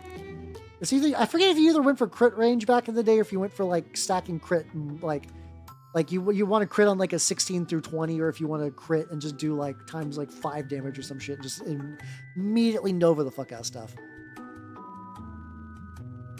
No, that's a mood. Yeah, that as someone who likes a lot of tabletop games, like card games and war games and whatnot, it is a very location specific thing.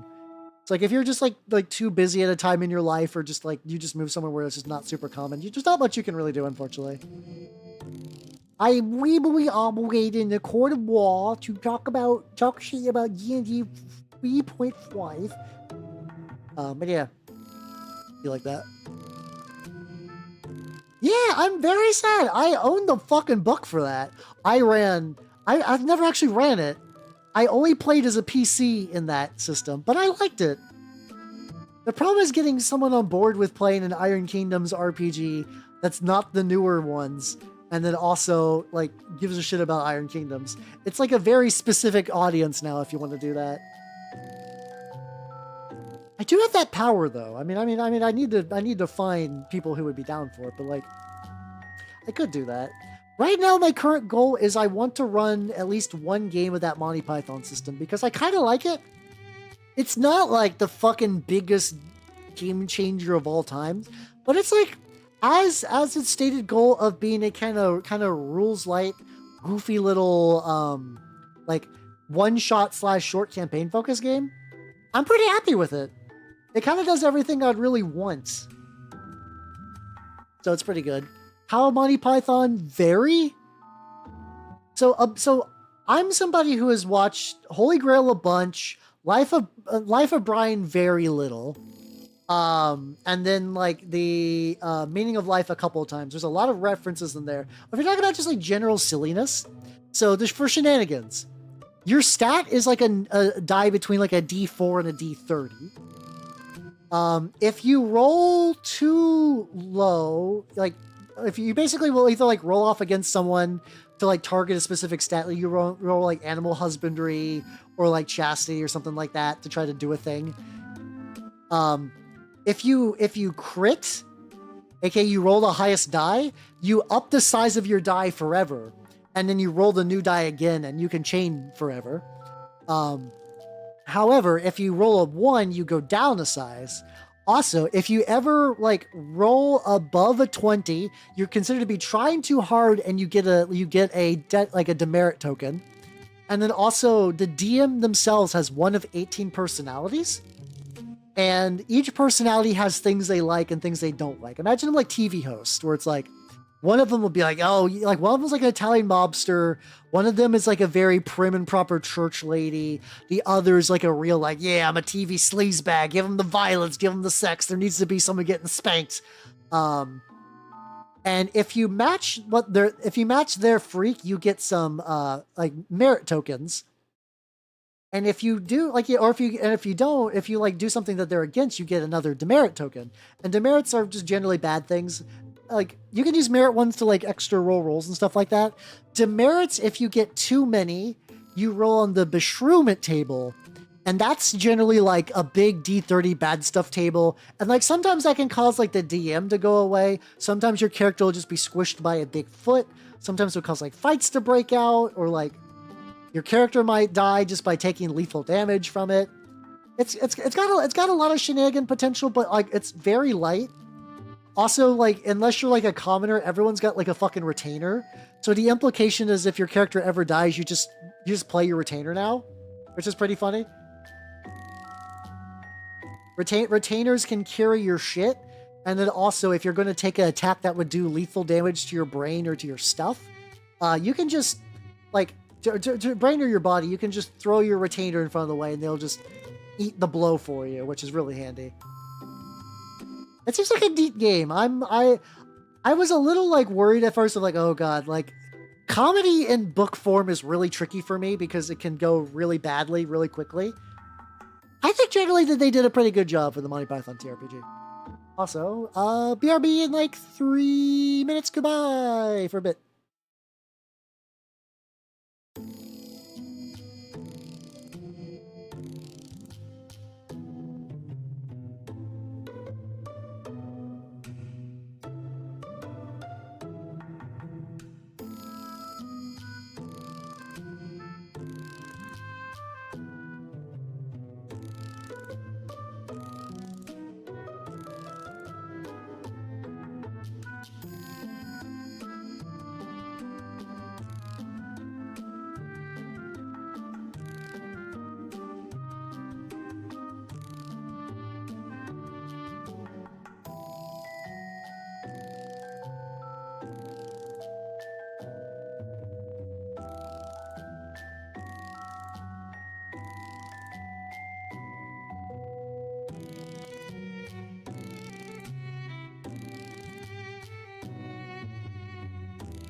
All right, we return.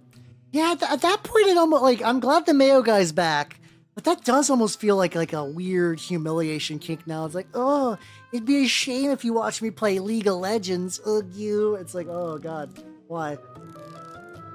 Truly, people are depraved. I remember you posted the Mayo man in the Discord, and I was like, oh, wait a minute, and I just zoomed in and saw League of Legends. So I guess he's just leaning in now. What? For context, apparently I have the weirdest ads. Just me. Just my channel has weird bullshit. Yeah, if you can, I mean, don't gaze into the abyss too much, lest it stare back. But like, if you can, like, take like a cheeky little peek into the abyss, that's fine. You know, just like a little stare is a treat. Like. A little bit on the base done because it's just at this stage. Why not? Back at the end of that fucking. I wonder actually. Oh yeah, there we go. I can just dry brush the tire with the same color I'm dry brushing everything else. Yippee! Let's go. What's really funny is I originally got this particular type of base for my, what's it called? For my Ashen Circle, but it was just kind of like too big. It was just too big, and it's just like, oh, okay, this doesn't really work for what I was looking to do. But it's just the right size for the fucking Chaplain, so I was like, oh, cool, okay. Everything worked out in the end. Yippee! Hell yeah.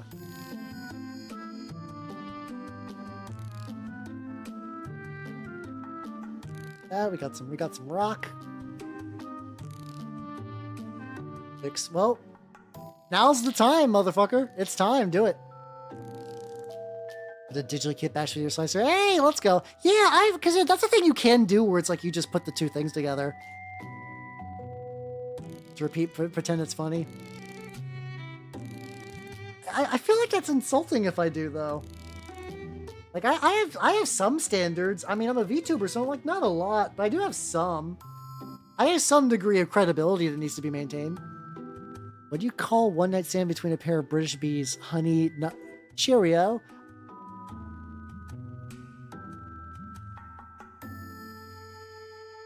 I'm alright with that one. That one's fine. Two British bees. It's like, oh, bother. Well, that was not too bad. That was not too bad. I got a little bit of metal bullshit done now. You know what's really funny? At some point, I had this Games Workshop dry brush for like a million years, and I only rediscovered it recently. I don't need it, but like, I got it, so might as well use it for something.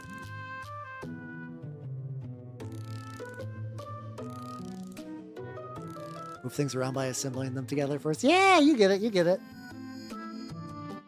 I don't do it a huge amount because I just do a lot of manual kit bashing, but yeah, no, there's definitely some perks. The fact that you can use that to like spot weld two things together in a way that doesn't like break, is like way more durable, is very nice.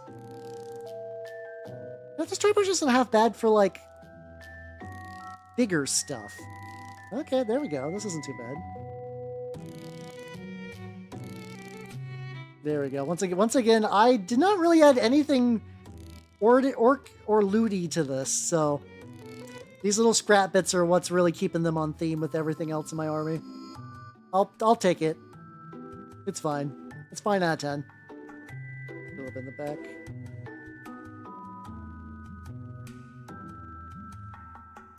Let's see.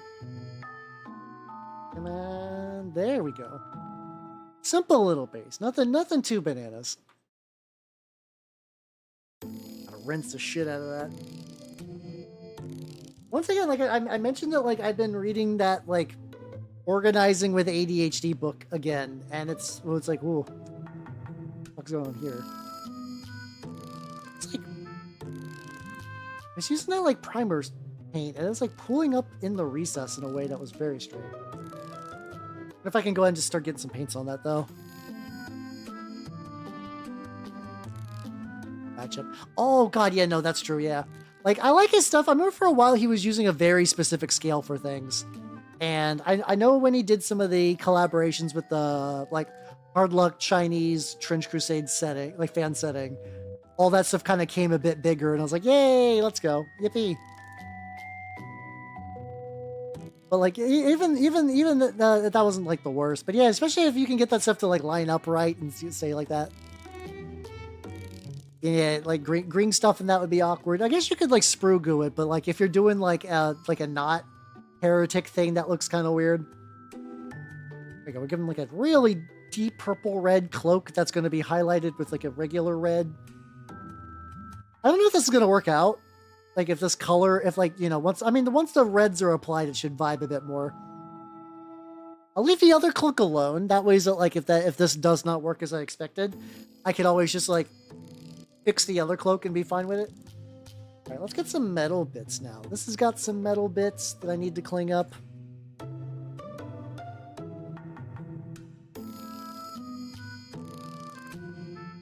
Big old fucked up, messed up bunch of shit. That one. So I appreciate the high score. Yippee!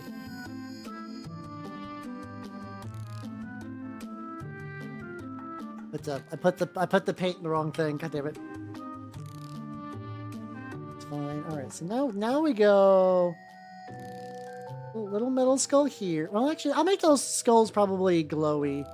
Not glowy, not fucking gold, I mean. Does the lad have any conversions? Not a terribly huge amount. I can show you, like, in a bit. The power pack, jump pack is basically unchanged. Like, I don't think I did nothing there. The main body has a new shoulder that's got, like, a little wingy thing on it. And also his feet have been converted. He used to do that thing where he was, like, stepping on an ominous cloud of smoke. Which is why if you look at, like, here-ish, it doesn't quite have the same texture groove. His head will be custom. It's just, like, technically meant for Raven Guard, but it's like a bird skull spooky hat. And then his base has just been fully 3D printed. It's like nothing crazy, but we got some stuff in there. I suppose my fly for so long, but I do feel like I inherently do take a combative stance to your puns now. Like it's like I got to keep the game active, so I got to be like, yes, I have to be difficult. I have to be tsundere for puns, as is befitting of my royal station.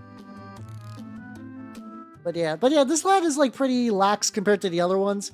It's just something that like I was building him and like nothing really felt like. Yeah, like the basic bitch guys, I was like, oh, there's a lot more I feel like I could do for you to like really jazz it up. But this guy's already like pretty cool. Also, just something inherently with chaplains too, where it's like, you know, chaplains like even though my chapter is very weird, chaplains are usually pretty orthodox. They're pretty by the book in the grand scheme of things. Like this isn't too crazy.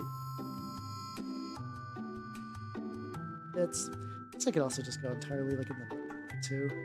But before I do any glow effects, I could just get up in the jet hole, I guess. Sure.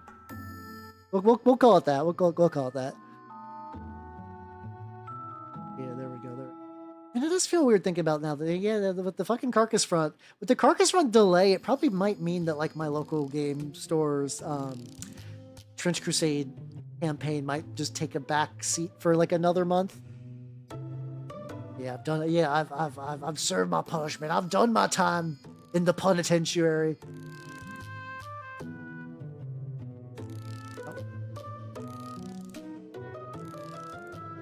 Some tropical jams while I paint jets. Hell yeah.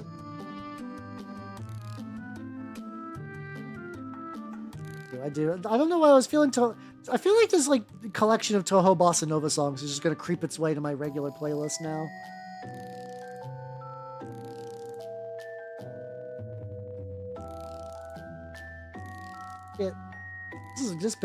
This is gonna be the tricky bit where it's like I think I'm gonna have to go back and repaint orange on the middle ones and stuff.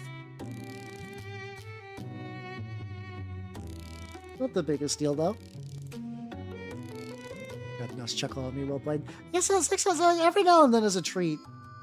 I do also think once again going back to like the playful disposition. I do think I'm like more mentally inclined to give other people like a slide or like lax up a little bit when other people make puns.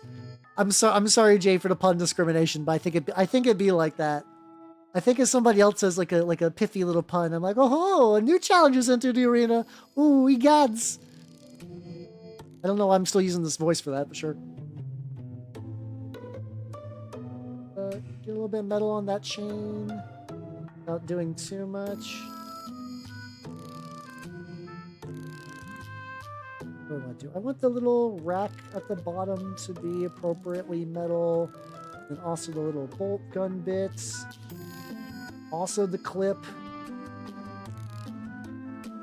And also this random circle. I'll need to touch up later. Fuck. Why? Might be like that. I do think this is still going at a pretty decent pace though, so I'm not like super worried. If this takes me 2 streams just to get this motherfucker done, sure, not a big deal. Really, I think my next big thing for the Rust Vultures. How you doing, Oni? How you doing? Oh no, you're speaking like a Homestuck character. It's the disease. It's spreading. How's it going? Welcome. Also, that's mighty fucked up of me to accuse you of Homestuck. But yeah, how you doing? Currently working on the lad. has been turning out pretty good. Getting some of the light overbrushing on the chains. How you doing, D? Welcome, everybody. Welcome, welcome, welcome. You didn't see me make a Homestuck joke, so my reputation's safe. How's it going, a small cat? How you doing, a sentient satchel? How you doing, D? What the fuck were you doing? What were you doing, D? What were you doing? What were you doing? How, my boy? I know you don't sound like that, but that's the only way I could read that sentence. You're playing a mystery game. Hell yeah, let's go, let's go. For people who might not know me, I'm Halbernut, the Mimic Elf, miniature painting VTuber of the Nurgle and Skaven variety. Today, I'm painting a loyalist Space Marines because I lost a bet. No, that's not true. I lost a bet with myself, and the bet was, can I buy an Armageddon box? And the answer is yes. I can show you guys at least a new thing I did. Got some Conquest minis. Hell yeah, let's go. This is not my newest model, but let me grab a picture of the lad. Let's see. Grab the lad. Like 300 on Uma. Oh god, yeah. I conceptually I like Uma Musume, but I ducked out on it just because it got to like the part of a gacha where I have to grind forever, and I can't do that. I can only take so many sparks before my gentle, beautiful, sweet elven soul just withered. Yeah, check it out. This is how the speeder turned out. I'm very happy with it. It's the first model of the Armageddon box I finished, and it's the fucking... I mean, the big one for the Space Marines. I still gotta work on the Orc big one, and I have plans. Plans and schemes. But yeah. Yeah, it turned out good. I'm very happy with it. Also, this is gonna be a weird question, D. Have you, like... I just learned recently about the Monty Python RPG, and I'm kind of surprised it's, like, legitimately, like, not bad. What do I think of Minecraft? I like Minecraft. I play it in, like, the most weird, antisocial way possible, where I dig into a little cave and harvest minerals. It's surprisingly not bad. It's a very thick book, but a lot of it's for art and pictures, if I'm going to be honest. What's really cool is that there are 18 different DM personas that you kind of switch between randomly, and depending on the persona, you reward or punish your players for like kind of matching the persona's wants and needs. And there's also kind of like a metagame to the game of figuring out like what makes the DM persona tick. Like one of them is like I'm a sleazy kind of like TV show host guy where it's like you want to see people getting spanked and you want to see action and violence. And then you also got like a really prude person, something like that. Yeah, you did the fucking like Limbus, the cheese stuff one. I rated you once while you're doing that. I have zero context for that. Lampus, thank you. There we go. I'm not opposed. I don't know much about Minecraft RP. There's a little part of my brain that's like I do wonder if a lot of these people in those are yearning just for tabletop RPGs, but also like as your Dice Queen D, you could get tabletop RPGs if you wanted. So there might be some spicy magic there that I'm not aware of. I'm not opposed. I would be willing to give it a shot. I just don't know when. We'll find out. But yeah. It could be neat. Might be a fun thing to get out of my comfort zone and try some shit too. So I'm potentially down. This guy's fucking cloak. Stop. Like sticking. There we go. There we go. That's true. Yeah, I guess you get like in the sauce. I guess if you get like in the sauce long enough. Yeah, because I mean, actually, yeah, now that you mention, just like on like a pure number crunching standpoint, like, you know, that is like, I feel like my group plays like 9, 10. We do like 4 to 5 hour sessions. So like, yeah, I guess that is just like condensing a campaign into a week. Okay, I'm seeing it. It's connecting in my brain. Okay. I'm getting the juice. Yeah, I'd be down. D, if you ever just want to hang, like, I remember ages ago we did just talking about TRPGs on stream. I would absolutely do that again. Once again, there's not a lot of VTubers that have my power level for games, so like, It's you, Corpse, and Congo fucking retired, so the pool is getting smaller every day. At least I know Congo's doing good though. I think he's returned to viewer, and I was like, oh, that's nice. I'm glad he's not dead. That's always that worry, where it's like if a VTuber totally vanishes, very likely they're just not feeling it. But it's like you can't entirely rule that out. But combine a bayonet to the gun so it matches. Hell yeah, let's go. I rarely have minis with bayonets on their stuff. You know what's really fucked up? Horus Heresy has a bunch of cool options for like chain bayonets. And the fucked up thing is that they're all bad. It's so fucking awful. Because here's the thing.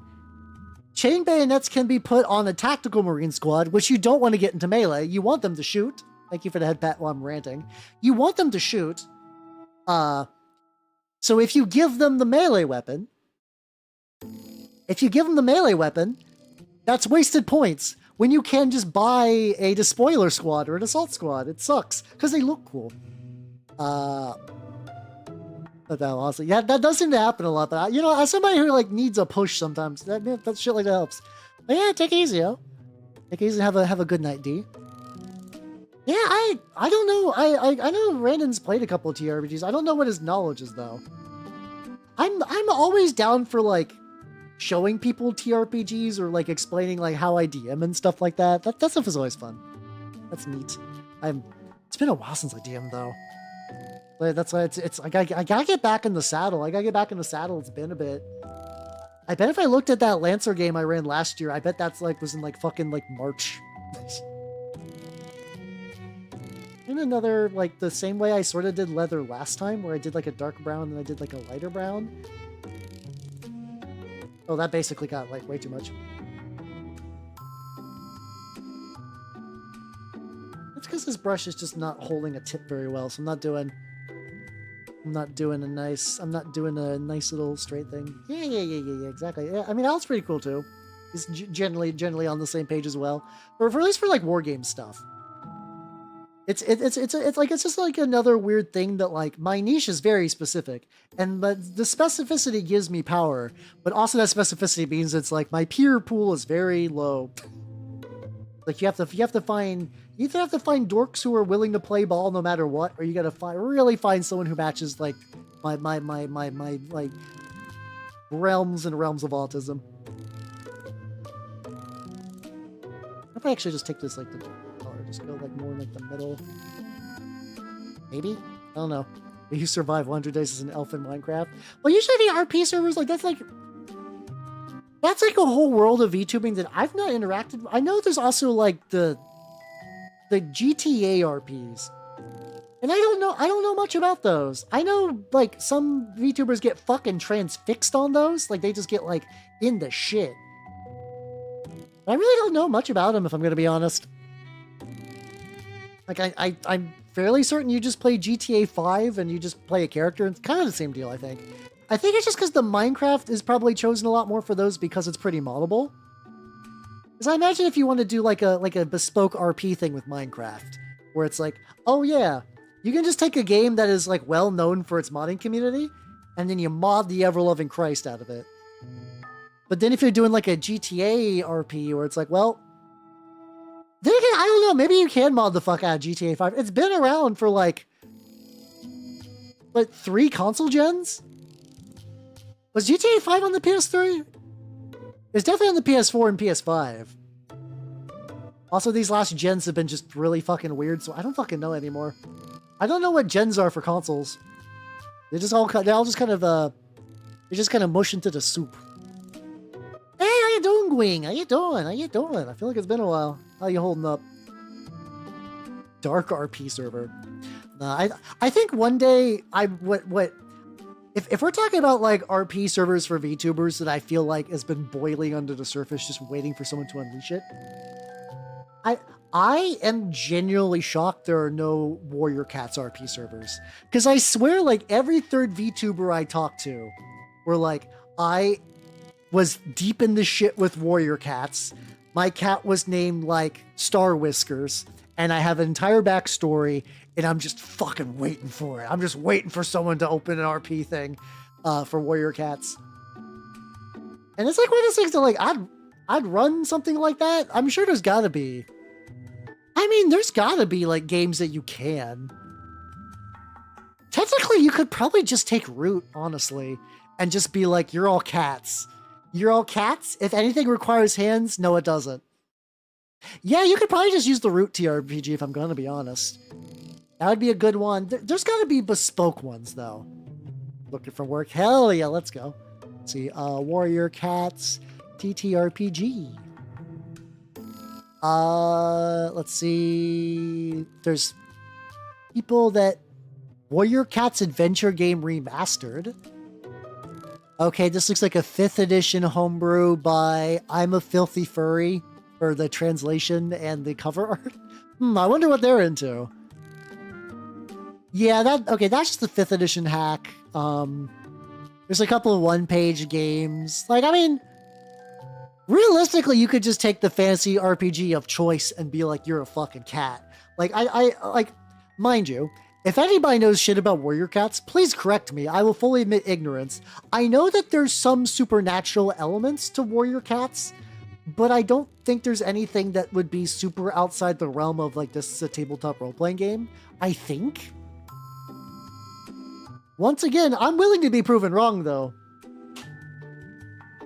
I'm okay with it. So I need to get some. I need to get like a good mix of the.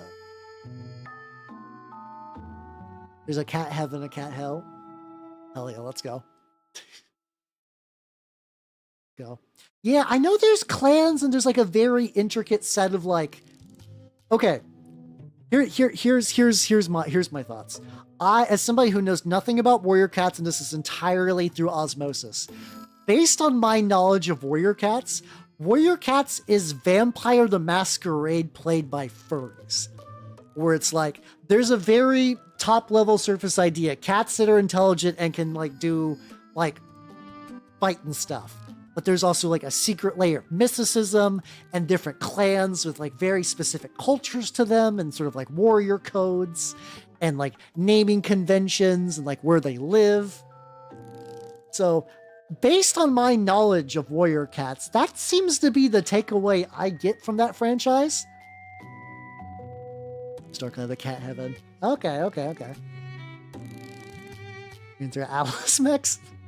Oh yeah, I could just run warrior cats, but it's just Lancer. Warrior cats, but Lancers, so everybody's mechs are just like in a fucking. Like everyone's just cats in a mech. That's kind of a fun premise. I'm not gonna lie. I don't hate that as much as like I thought I would. Gazillion warrior cats. Oh yeah, no, it's like, because like the thing is like. Something that I find interesting as someone who's into like TRPGs and stuff is that like, I mean, have you guys kind of heard those jokes about reinventing X from first principles? A lot of communities basically have the foundational structure for tabletop role-playing games. I think the crossover, like the framework and the knowledge and like the kayfabe, I feel like there's a lot of that that's kind of built in, but a lot of people just like learned how to do that through forum RP. And there's nothing like wrong about that. The answer, let's fucking go. There's nothing like morally wrong about that. It's just fascinating to me where it's just like a lot of people who grew up on warrior cats would legitimately be built for TRPGs. I think they got the goods. It's just that like, you know, unless somebody is like, hey, we're doing D&D locally, would you be interested? It's like they might just not ever get a chance to show it, you know? Oh no, what did they do to the racist cats? Oh no. It's super graphic. That doesn't happen a lot where it's like, no, that's not true. I know that there's an owl book that's similar called like the Guardians of Ga'Hoole, which I don't super know a lot about. I don't think that one gets very graphic, but I'm vaguely aware that warrior cats will be like, this person got fucking skewered. Racism is it like a fur pattern thing? Like I'm also vaguely aware that in warrior cats that humans exist, but there's kind of isn't there kind of like a sort of like classism thing where if it's like if you are born like a feral cat or if like you were a human cat that like escaped or like your family died, so like you just kind of like like had to survive out in the middle of nowhere. I have to imagine if we're going by just like the way I would assume, I have to imagine if you're a feral cat, that means you're a cool cat. And if you're a human raised cat, you're a bitch. Unless you like rise above your bitchhood to be like a really cool, like acclimatized cat to the wild, I guess. If I had to guess, I'm once again, local elf speaking entirely out of his ass. But that makes sense to me anyway. Those cats are called kitty pets. Oh, that's kind of fun. I don't hate that. That's kind of fun. So I'm like generally right, but there's also clan racism. Okay. Like I'm fully aware that like if the books were available when I was younger, I might have also been into it because like I was reading Dragonlance books, so it's not like I was reading anything better at the time. So like I could have easily been into this if it hit me at the right time. It's a miracle that like some people are not furries if by the grace of God. Like, you know, I never really fell into an area where there was furries. If anything, I fell into areas where there's no furries or like anti-furry, which was TG circa 2008. Probably, maybe still now. I feel like in general the 4chan like opinion on furries has softened massively. I think it's that one of those things where it's like furries are the lesser evil compared just to like boring people on the internet. Like no fun allowed people. I could be wrong on that though. Oh, they're in Walmart. Okay. So is it compromise the slime girl? Oh, okay. It's like a treat then. Okay, that makes sense. I love saying that makes sense for things that are just kind of very arbitrary. Like, yeah, that makes sense. Yeah, sure, yeah. I'm going to eventually hit up the parchment with whites and probably touch it up a little bit. It's like the highlights are coming on, but they're chunky as shit. But that also might be one of those things that like once an enamel wash happens, they'll be nice and coated and whatnot. Guess word. Was it the Washington thing? Or is it a different one?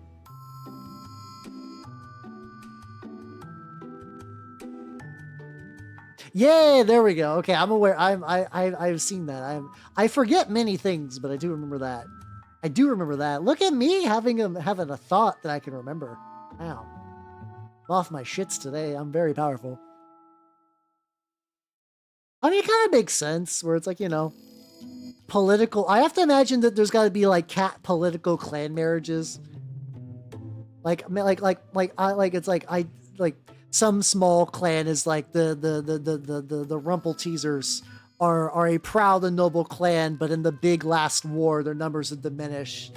So now they must have a political union with the Rumtung Tuggers, so that way they can strengthen their bonds against the Grimbleshanks. There we go. Look at me naming cats from cats.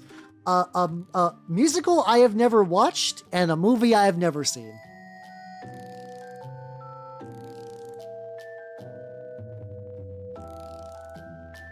So how you doing, Rebels? How you doing? Oh, that's nice. Honestly, I always like it when people do like little cool, fun, like donation incentive things for donating blood. I think that's neat. The cats have a rate. I don't see why they wouldn't. Like if we're talking about like a political thing potentially, it makes sense to me. Forbidden romance. Oh yeah, like a Romeo and Juliet, but cats. Okay. What the fuck are the two names from Romeo and Juliet? Hold on.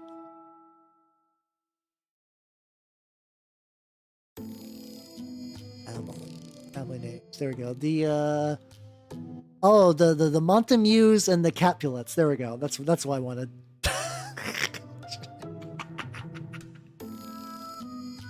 I knew the names, but I had to make sure that I had enough knowledge to get that pun out. Carry on. There we go. I'm allowed to do it as a treat. Blood for the blood god. You gotta. People say that every chaos god has their positive things, and you know, Horn is the god of blood donation drives. Obviously, canonically, he is the god of blood donation drives. You just donate it to Korn. It just makes sense. It just makes sense. Yeah. It's also Super Warrior Cats. Oh, I'm not surprised. Because like I said, like the RP foundational knowledge and like kind of like lore of something like a Warrior Cats does like kind of build up a skill set and a mindset that does make sense as a VTuber. Oh, I love the fucking Blight Lord Terminator scale of guffaws. But yeah, no, that absolutely makes sense. Like I would not be surprised if more Hollows were into Warrior Cats. That would absolutely track to me anyway. Would not be surprising. So let me get these jets and make metal as well. I've been just going with metal jets because it just makes sense. It's there and it makes sense, and honestly a lot of these are going to be covered anyway. But yeah. And it's like one of those things that like, I don't know, I feel like if I was to read Warrior Cats now, I would miss like in the same way that like it's hard recommending Homestuck to people now because there was a kind of spicy magic that came with Falling when it was live. And then also that like a lot of Homestuck is based around internet stereotypes that are now like decades old. But I mean, it's still, I'm also someone who appreciates time capsule media, but like a lot of people don't. So like, you know, your mileage may vary. I know Gracefully Fallen, not Homestuck. No, I will bring up Homestuck with no shame. I don't give a fuck. But yeah, when we're talking about the idea of like, you know, Warrior Cats was a big deal for a lot of people. I missed out on it. I'll even if I was to read it now, you know, as a grown man, I don't think I'm gonna get the same sauce. But also, I'm not in like a community.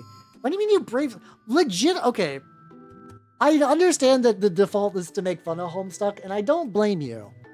But like, Homestuck was legitimately doing crazy shit when it was new. Like the idea of like a daily updating webcomic that was basically a full-length novel that had multiple albums, including Toby Fox, who was raised in Andrew Hussy's basement to become the internet powerhouse that he is, was making music for it, and others. There's so many good artists who did Homestuck music. So much good shit. It's clogged. It's fucked up. Like and then like you got like the fact that like it used the Flash format really well back when that was alive. So you got like games, you got interactive game moments inside of a webcomic. That's still an insane statement. Like now most webcomics are like, I went to Webtoon and it's just a continually scrolling comic. And that's where comics are at now. We've regressed from Homestuck in terms of just like the sheer technology of it.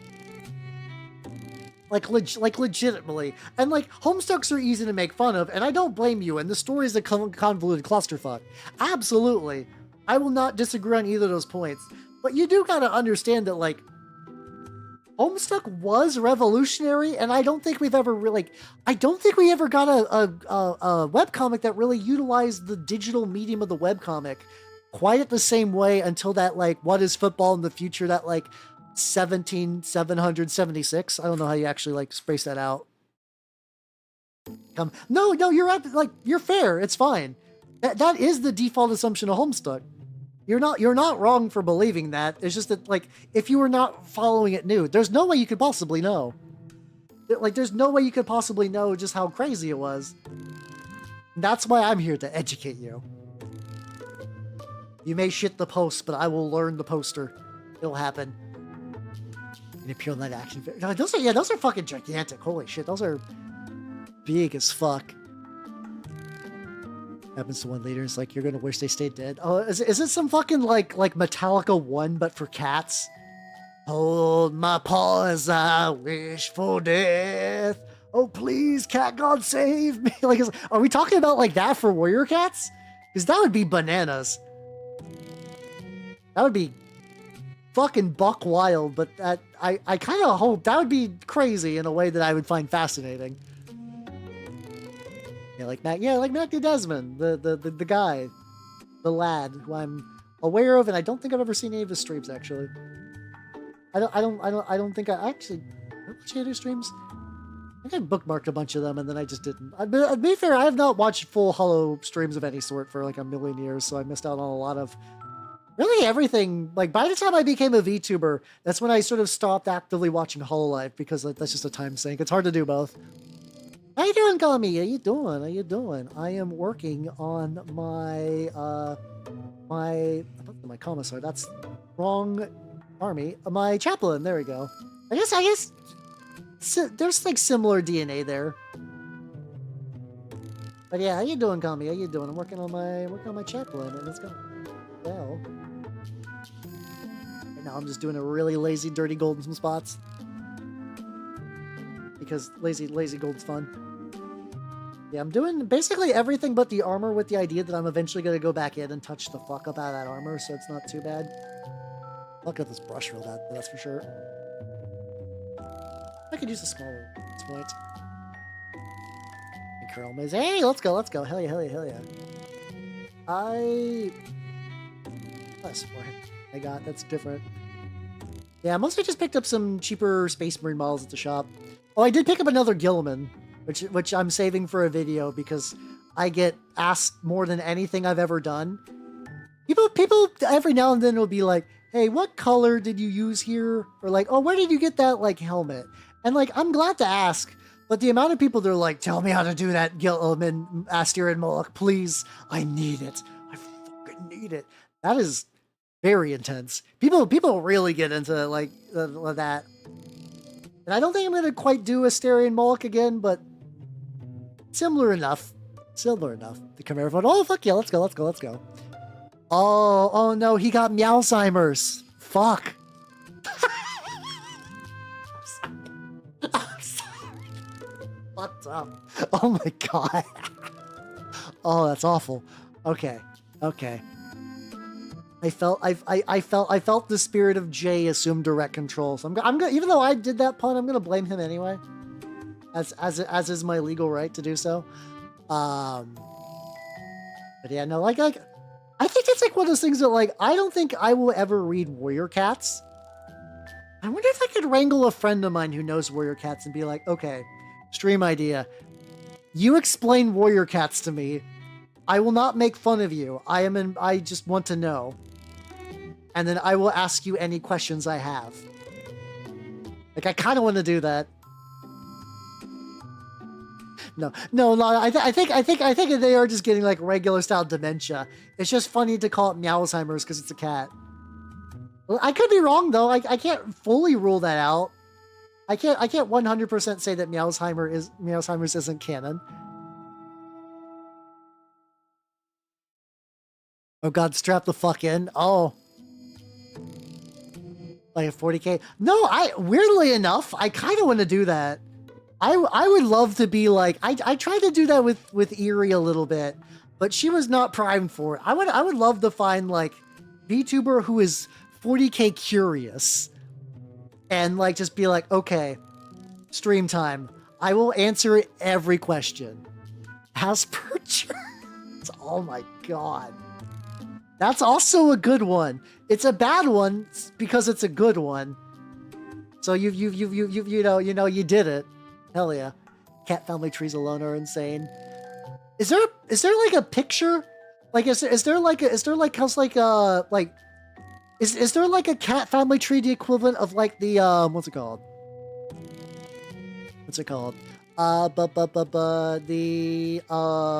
The Knuckles family tree. From the old Archie comics, like the whole extended Ken Pender's Knuckles family lineage. Yeah. I feel like you're in the shit, Kami. I feel like you know. I would need someone who's like ignorant but well-meaning for this idea to work. But to be fair, it's not something I've been like stewing on. It's just like every now and then I think about it. I'm like, oh, that could be cool. That could be fun. Maybe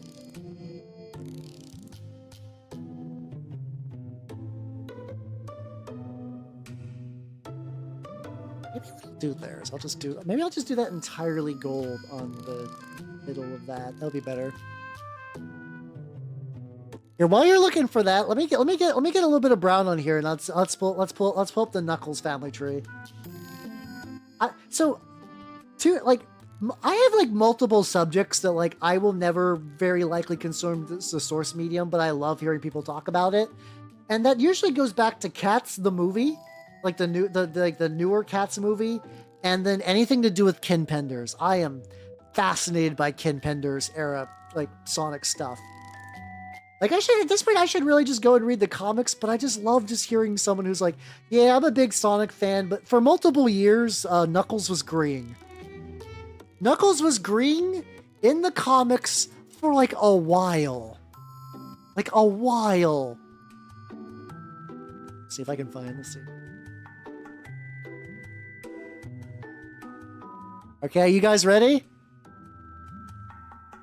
Are you guys ready for this simple Knuckles family tree as advertised by the Archie comics? Hold on. I picked up one where somebody filled one in as Menkesser and Cuckle, so I got back up.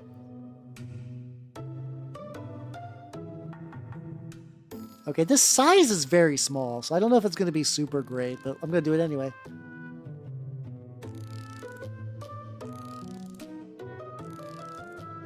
The yellow one with the red blushes. That's not true. Well, the thing is, I just remember there's a version of the Knuckles chart where they describe like adventure Knuckles, like scientist Knuckles, and they just end with red Sonic, and that one's very good. Oh yeah, here's the red is not good for you. It's better to use a toothbrush. Hey, let's go. All right, okay, gang. In answer to all your requests, here's a scoop about my family tree. No one fucking asked. I almost guarantee that no one fucking asked. Oh yeah, no, it goes down.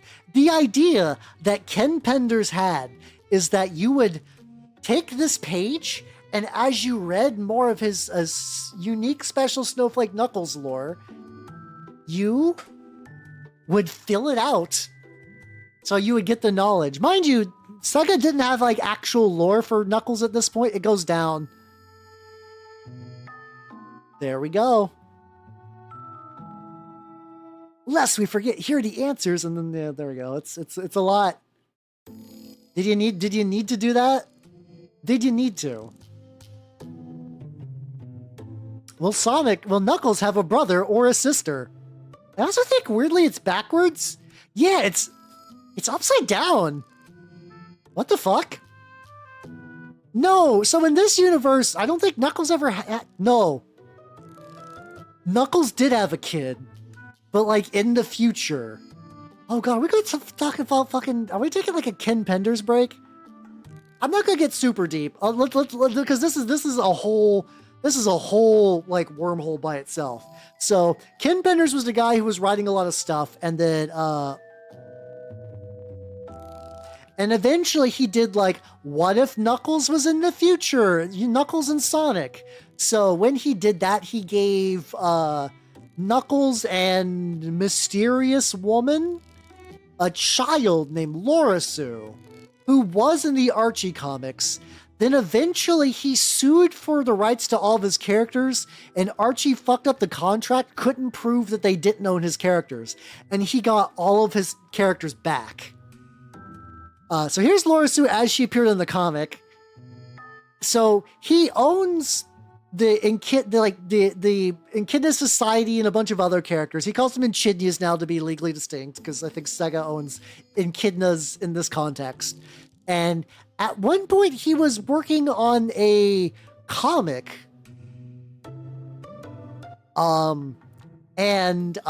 It's at some point his... Hey, what do you mean orders? Can you buy this now? Is this real? Did he actually release it? What the fuck? Laura Sue Chronicles Beginnings. You can pay for it and get an autograph for $36. Oh my god, did he actually release this motherfucker? Okay, hold on. First of all, I'm going to put the cover on screen because it's really good and I need you all to see it. Echidnas aren't actual creatures, but like... He had to, like... He does a realistic style, which is... terrifying. It's weird. When he was no longer beholden to like the Sega house style, he did he certainly did things with it. Yeah. Like there's like it never really got better. Like it's all various shades of terrifying. Well, I agree with the realism, but like it's more like it's like okay, this is actually, we were talking about cats as kind of a thing. He's doing that thing where he's taking inherently cartoony, goofy subjects, and he's doing like, no, it needs to be realistic. I have to take it seriously. So you get this. So you get this. But you can buy it. The ship has finally set sail. The fuck up? What's the Shadow Files by Ken what? Oh, okay, so he just got like a collection of all of his...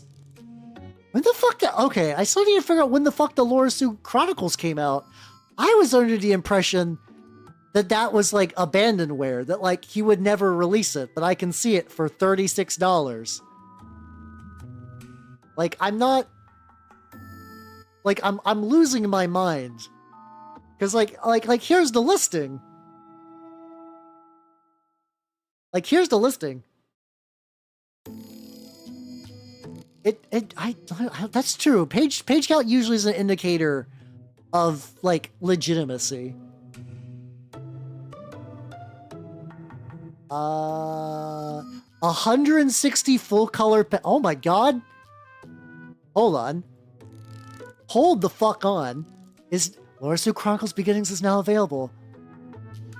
Okay, this is the tiniest fucking... Why would you make a 250 pixel wide image?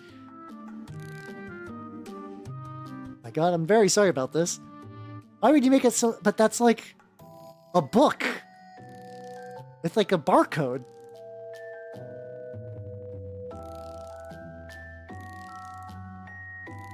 Amazing. It's real. What the fuck? How book review stream? I'm gonna say it outright. I will not do a book review stream. Someone would need to buy this for me. I'm gonna be honest. I don't know if I could justify spending $36 to buy the Lorisu Chronicles. If somebody does, I absolutely will read it. And if I don't do a full stream, I would at least do a review corner. Absolutely. Will I spend my hard-earned American dollars on it? No.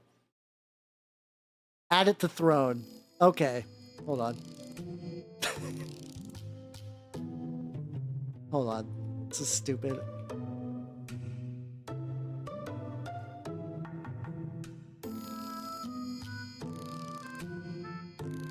All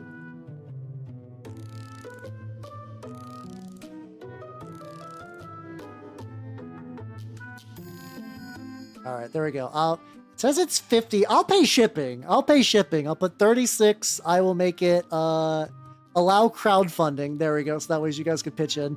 All right. Lorisu Chronicles is on the page. It's on my throne. Here you go. If somebody's going to do it, it's real. Hold on. There we go. Did I have the throne command? Oh, hold on. I have to do that. There we go. Yeah, I mean, here's the thing though, Charlie. This shit's never going to be on fucking Amazon. That's not how that works. There's no way this will ever get on Amazon. No way. All right, let me hide a bunch of this shit because I need to like free up screen real estate so I could paint a mini. There we go. Million things that close. Holy shit. I kind of forgot that I was like doing some big layering. Everything is on Amazon. You say that, but like hold on. Okay, I need to find something else too. This is not going to be a huge wait. Does Neil Breen have his movies on Amazon? Is that thing? Can you get Neil Breen on Amazon? Okay, you can rent him on Prime Video, but nah. You could get the Faithful Findings Blu-ray, apparently. How much is that going for? Nah, it's not in stock. Okay. So see, okay, you can't find everything on Amazon. You can only find the finest jank off Amazon. There we go. All right. Anyway, this is a stream where I paint Warhammer figures, not gaze into the abyss that is Ken Penders. There we go. Assign Ted Nugent. Here's the thing. I'm aware of Ted Nugent, but I don't have like a good mental idea of what he sings off the top of my head. All right. Oh no, the pact is getting sealed in real time. Oh boy. Okay. All right. There we go. It's happening. Once again, the entire thing needs to be funded. Otherwise, I will not. I will. Wait a minute. Oh no. Hold on. Hold on. Okay. I'm safe for now. I'm safe. It's only 65%. Lorasu Chronicles can't hurt me. The Lorasu Chronicles can't hurt me. I'm safe. This also means too, if I do get it, I think I do need to read the Ken Penders Knuckles comics. I don't think I'm gonna read like all of them, but like there was like a Knuckles miniseries I think I'll need to read for context. There's like weird shit where it's like in the Ken Penders, like this is what I'm talking about, like I'm fascinated by it, but I haven't actually consumed the material firsthand. In the Ken Penders comics, echidnas are basically autistic. So echidna biology is built with a thing called the soul touch, where sometimes you can just fall in love with a specific echidna by like seeing them or like having basically it's like a deep ingrained Shinzo Abe, you are a couple, you must reproduce now. Because otherwise echidnas would be too busy just like faffing about to carry on the species. Which is a thing. Like, it's like, why was that a thing? Yeah, a song about, yeah, that happens a lot. That's not great, but it's like, so, like, you go back to a lot of older songs and you're like, oh, like, what? Like, there's that other one, it's like, she's only 17, where you're like, oh, fuck. Okay. People just singing about shit. Get the cloak real quick. I'm gonna do a little bit of cloaking. I'm gonna do a little bit of cloak. I got a bunch of earlier. Yeah. But no, I'm not in a mighty need for a signed Ted Nugent album. Not even any signed albums. No, fuck. When I got some records from the Screaming Females, I did not think to get them to sign it. And honestly, I kind of fucked up. I should have got them to sign that. I've also not tried using sponges on cloaks. And I must declare, sponging on cloaks is nice. Holy shit, this fucking rocks.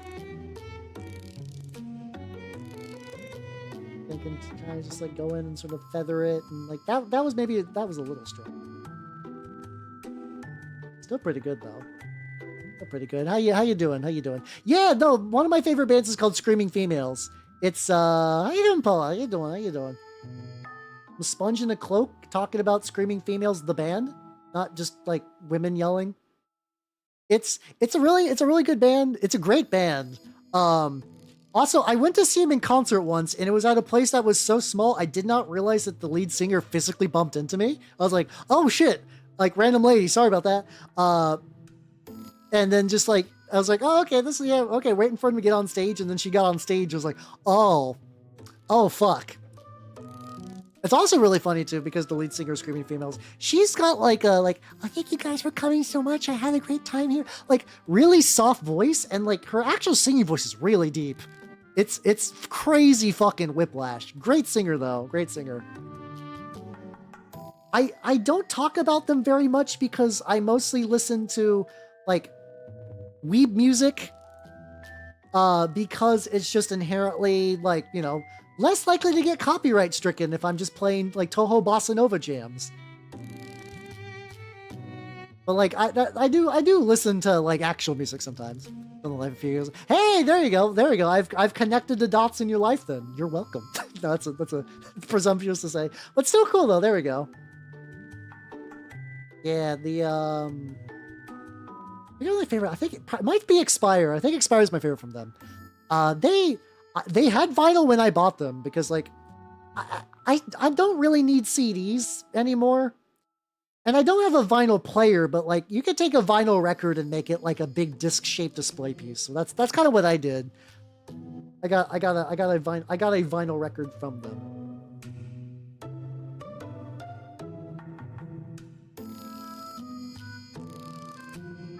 Go.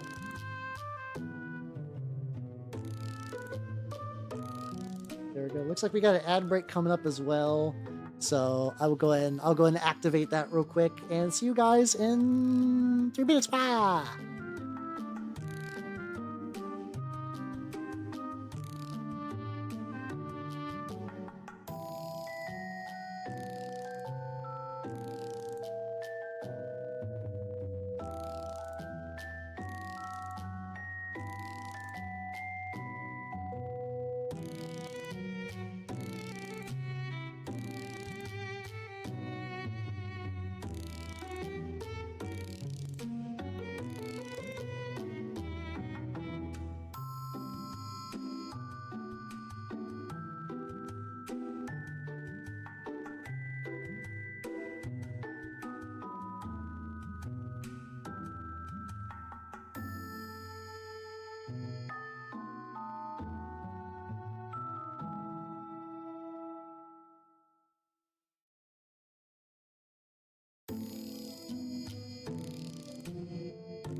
All right, let's go to Zoom. All right, we're back. Let's go.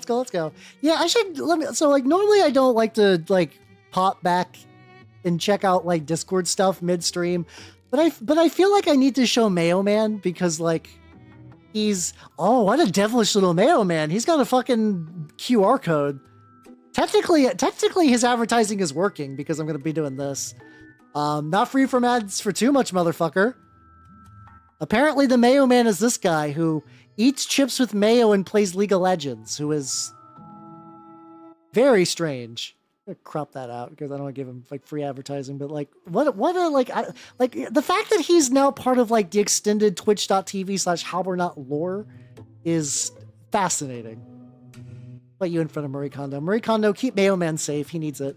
AV Club. Oh, fuck yeah, let's go. Yeah. Let's see, I missed a couple of other messages. too many vinyl lately because definitely. I honestly I think at a queer bar, I feel like screaming females could probably pop the fuck off. So yeah, if I like I think it's called Expire album. It's like the one. It's like black and white with like a horrid little creature on it. And then what else we got? Almost think like $15 is needed. Oh yeah, there's still like $15 for there's like $15 still needed for Ken Pender's Abyss. I'm safe for now. I'm safe. Well, the Mayo Man lore is that Casual Maker keeps getting very strange ads of a man who dips chips into mayo. And the strangeness is like, at first I was like, oh, you're just getting like a weird Lay's commercial or something like that. But the weird part about the Mayo Man is that it's like a guy. It's not like a company selling mayo. It's just a dude just eating mayo on chips and advertising it, like spending money to do that. And it's like, what a strange individual. Like, I don't know if the Twitch ad system's great for like anybody involved, but like, he got some shit. Hell yeah, let's go. Let's see. Oh yeah, I'm super behind on bands I like. I feel like that Handsome Devil got a record not that long ago that I just totally have not gotten a chance to check out. Oh, you know, it's like a music thing that I've also been putting off and I just got around to and I wish I didn't wait so long. Do you guys remember like a couple of months ago, the Gorillaz made a, what's it called? The Gorillaz made like an 8-minute little like music video thing. And, it was pretty, I bookmarked that to watch, and like yesterday in the middle of like, oh, I finished up a bunch of filming I needed for a project, and oh, I worked on some Lehman Russes, and oh, I made the skeleton for my D&D character that's gonna be coming up soon. I was like, oh, fuck yeah, let's go. And I was like, oh yeah, let's watch some shit that I have in my backlog. And it was really nice. It was like a nice hand-animated Gorillaz, like 8 minutes of songs. It had the whole crew in there. Murdoch fucks a snake. Like, it's got a lot of shit in there.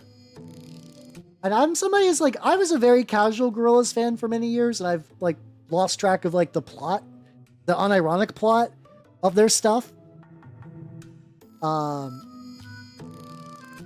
Yeah, but like I was like, oh, that's nice. I should really go back and try to like catch the whole Gorillaz. Unfortunately, I think the Gorillaz did that thing where it's like, this is kind of a tragedy of older internet, especially being so dependent on Flash for like media. A lot of times, like you would get bands who would, or like you would get projects like that would like do like lore and like interesting like little songs and stuff that like didn't really necessarily get like saved properly, and they would just put them into like Flash games that are just like no longer available. It's like how there's like straight up like mobile games that have like I think eventually someone fixed the Kingdom Hearts games that had like mobile only lore on them, but it's like, it's crazy that happened. And it's just like there's like whole eras of stuff missing. I think a lot of the Gorillaz meta plot ended up on one of those. Oh, if you guys do want to see like an album that like I enjoyed, I haven't listened to all of it yet, but like just like a really weird pull from the algorithm.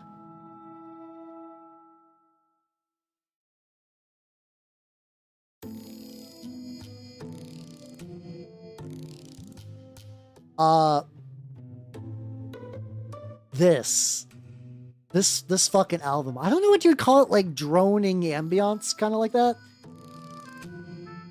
It's a band called Spangle. And it says, the album is called Are You Spangled? And like, algorithms and the way YouTubers work are the devil. But honestly, I think this is when the ghosts in the machine are like, how are you ready to get spangled? And I was like, yeah, I am ready to get spangled.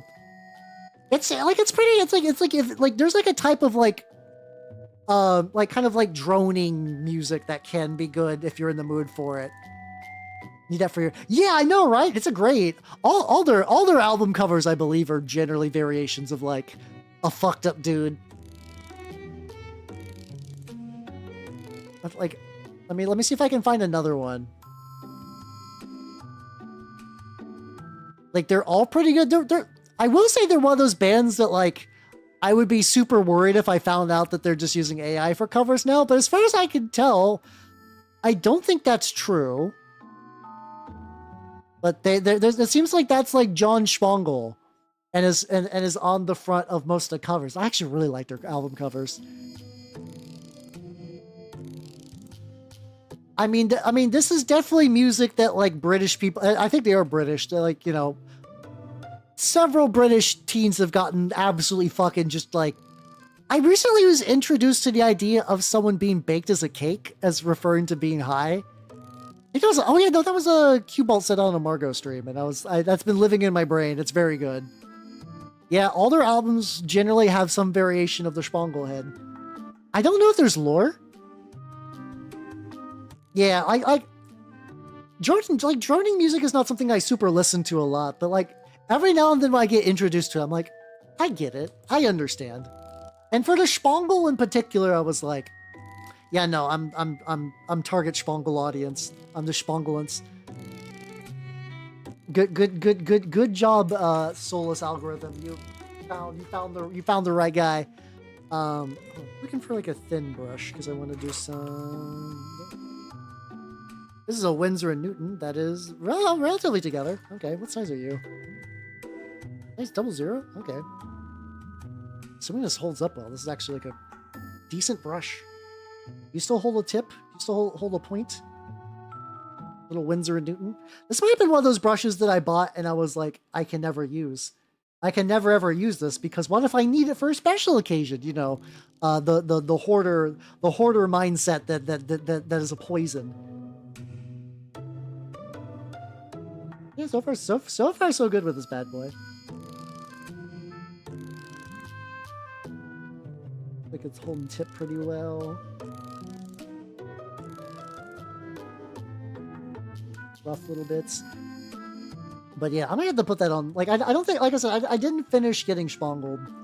But I should put it back on. It's like it's good like batch painting music. Where you just do a bunch of stuff. I still think if we're talking about like, yeah, Higher Than a Giraffe Pussy is my favorite one. I've heard that one before, and it's really good. It's such an evocative term, you know. How you doing, Shadow? How you doing? I'm painting Jetpack while living in fear that somebody will pay the final $15 to make me read Ken Penders. How you doing?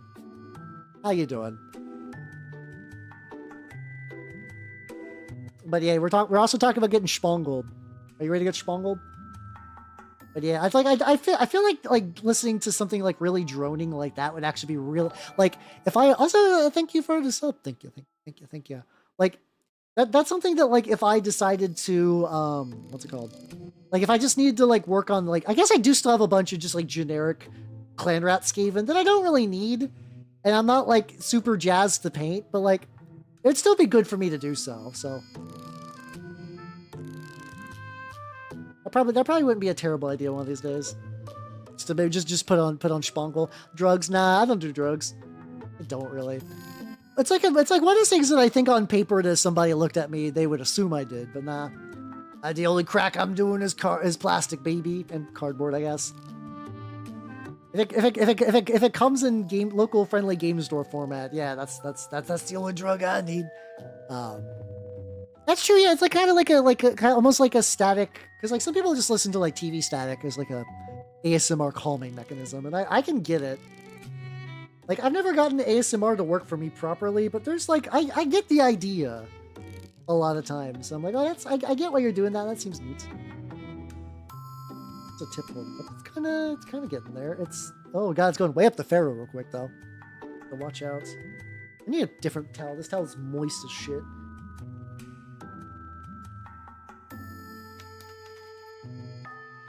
Now let's go. Hey, soon. It's happening. It's happening. Let's see. How's current progress? It's almost there. The demon book is real. Thank you everybody. Thank you for this silly bullshit. Let's go. Let me do it.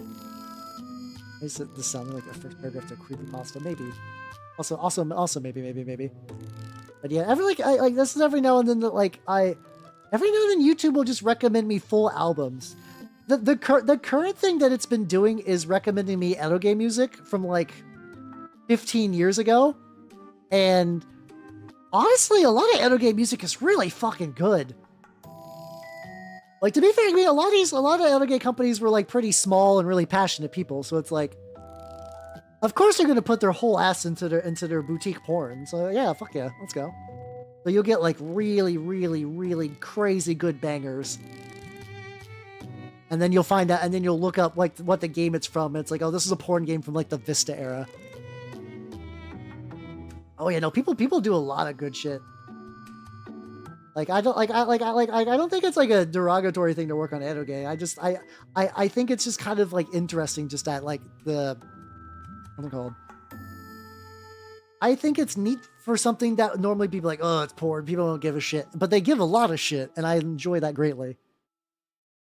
I mean, to be fair though, the people who gave a shit about porn are the reason we have like Fate as a franchise now, which is very fun. A little bit. I need to get a little bit of gold around the brands. Super dry brush. So basically, just doing like this thinnest brush I got and doing like a really thin, scratchy coat there, and see if that works. No, not okay. I was like Umi Neko. I don't believe is an edo game, but Umi Neko also has like some amazing fucking music. On paper, everything points to me liking Umi Neko, but Umi Neko is long as shit. I'm not super sure what I know that like witches are involved, and there's some like main character doesn't super believe in magic and also gets bullied by a witch lady. So a lot of people are like, God, I wish I was her, and some people are like, God, I wish I was him. You know, the usual. Got a little bit. Not a big deal.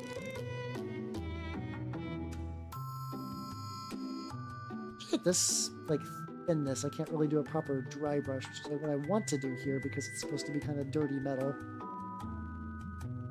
That's not a big deal though. I can fix it.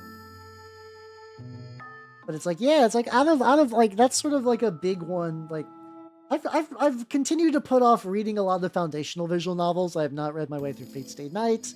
I've not done that. Saya no Uda is like one that I actually own legally.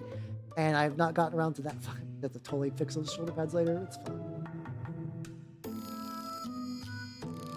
Been goofy as shit, but that's alright. I can fix that. I've done nothing with the head, but I'm basically gonna wait to do the head once I got the body together anyway. So that's not a big deal. What is gonna realize? Ooh, that's another one I've not played. Hell yeah, let's go. I think now that like Jest is a website that you can kind of buy all that legally from, those tend to get like pretty decent like re-releases and stuff these days too. I think that's probably like a proper like this is like an actual like full-on remaster kind of thing. But like you can basically buy so many visual novels now of any type from like places, and that's great. I think that's neat that you can legally do that now. English stuff VTubers doing some voice acting. Oh shit, let's go. Oh yeah, no, hold on. It's Phoebe, I think, is in that. Am I on crack? Phoebe VTuber School Days. I feel like that's right. Yeah, she is. Oh fuck. She is the little sister. Oh, that makes sense. She's got a very little sister voice. Oh yeah, I'm not surprised Mint's in that too. That tracks. That is something I think is kind of neat. Once again, I think the idea of VTubers branching out into VA roles is a natural kind of fit for the medium. Especially and also just, you know, for the ones that are like, I VTube as a living, I need food. And like, you know, voice acting is a job. So there we go. Good shit everyone. A little bit of that orange and kind of like doing a lighter coating of the other one on top of it. I don't know if it's a good. Like some of this is streaky, but like not in a way I'm super jazzed about. Yeah, feed your Oshis. Feed your Oshis. And for the low price of, what's it called? Of $7 US, you can too feed me poison. Oh, Jesus. I'm great at this. Yeah, also recently, he's not a voice actor, but I did see that Octopimp is apparently a VTuber now, which is not surprising in the fucking slightest. The main surprise is why it took him so long. If you would have told me that Octopimp would have turned into a VTuber, like, in, like, 2022, I would have been like, yeah, that makes sense. But why now? Not that there's anything wrong with starting now, you know? It's just very funny. His tech does seem pretty neat, though. How you doing, Lord of Bones? How you doing? He's basically doing, like, not like a full, like, live 2D setup. He's doing kind of, like, different animated frames that are still, like, mouth tracked and stuff like that to try to recreate, like, a kind of like a 80s anime sort of flow pattern to the way it works. It's a very cool idea. It's a very unique model. So I'm not surprised he's getting attention for it, because that is genuinely a cool idea. And so I think, because like he was not a voice actor, he was also, speaking about like weird Homestuck alumni, he was doing music for Homestuck stuff a little bit towards the end, but I think he kind of entered the franchise as like a fan. So he's kind of in that like weird limbo zone towards the end where Hussey just like let the asylum inmates run the show for a bit. Or let the inmates run the asylum. There we go. I butchered two metaphors. That's a-okay. Ooh, let's go. Your night last night, Thomas of Brotherton. Hell yeah, let's go. And you gotta do Theresa of Sistertown. Stupid joke. And I'm gonna pivot immediately on that to my beautiful snake. This is my beautiful snake Nanner. She is doing very good. She's currently still sleeping. she had a big meal and she's doing that thing where she's like, sometimes she'll eat a big meal and be up and at it. Sometimes she sleeps for a week. The nature of the beast. Yeah, this is my wonderful snake Nanners. I need to do Up to Nanners fan club. Boop, boop, boop, boop, boop, boop. Oh shit. Oh shit. Oh fuck. Oh damn. Anyhow. You are now the president of the official Nanners fan club, and also I have to bump Casual Maker up to senior rank. Let's fucking go. Hell yeah, hell yeah, hell yeah. Nicer. The nature of the snake indeed. Like, let's see, Crash Cargo? Maybe. So the one that I could think of that might be able to do that. Also, yeah, once again, the Casual Maker. Welcome to the senior rank of the official Nanners fan club. Yeah. Oh fuck, Lord Bones, let me get you on there too. Fuck, my bad. There is God, there is that one VTuber that does like kind of like old like Rudolph animation style. They have to be doing something special with how they do like lip tracking on that. Whether it's just like they have like a bunch of cutout shapes for that, or if there's like different phrase. But yeah, I kind of see what you mean by doing it like South Park style too. So what's happened twice? Yeah, Eerie's snake, Sunny is also one. There's also that like there's another VTuber. I know Juniper has a snake. There's also another VTuber named like C something or other. Oh, Nagi. Oh, that's also fair. Nagi's very cool. So 3 snakes. What the fuck is her name? It is like Churchy. There we go. There's this VTuber lady who I've actually never caught a stream of hers live just through pure circumstance. Am I actually following her on? Good question, actually. Oh, that might be why. Nope. Hold on. Nope. Fuck. No, we good. Yeah, she's got like a bunch of critters. Like she's got like a gecko and some like hissing beetles and stuff like that. I don't think they're hissing beetles. I think they're just beetles. Oh fuck, hold on. I'm doing this out of order. Lord of Bones 415. Welcome to the freshman rank of the official Nanners fan club. Yes, last of the J Mazians. Yes.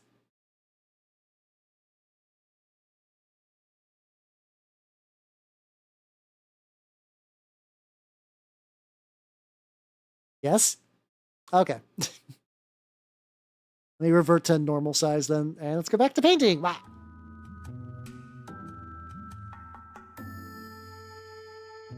Let's work on the cathedral. Hell yeah, let's go. So nice. I like it. It's just like such a like fun life to describe. Well, yeah, just work on a cathedral, coming home and painting knights. It's like hell yeah, you're super medieval build. Hell yeah.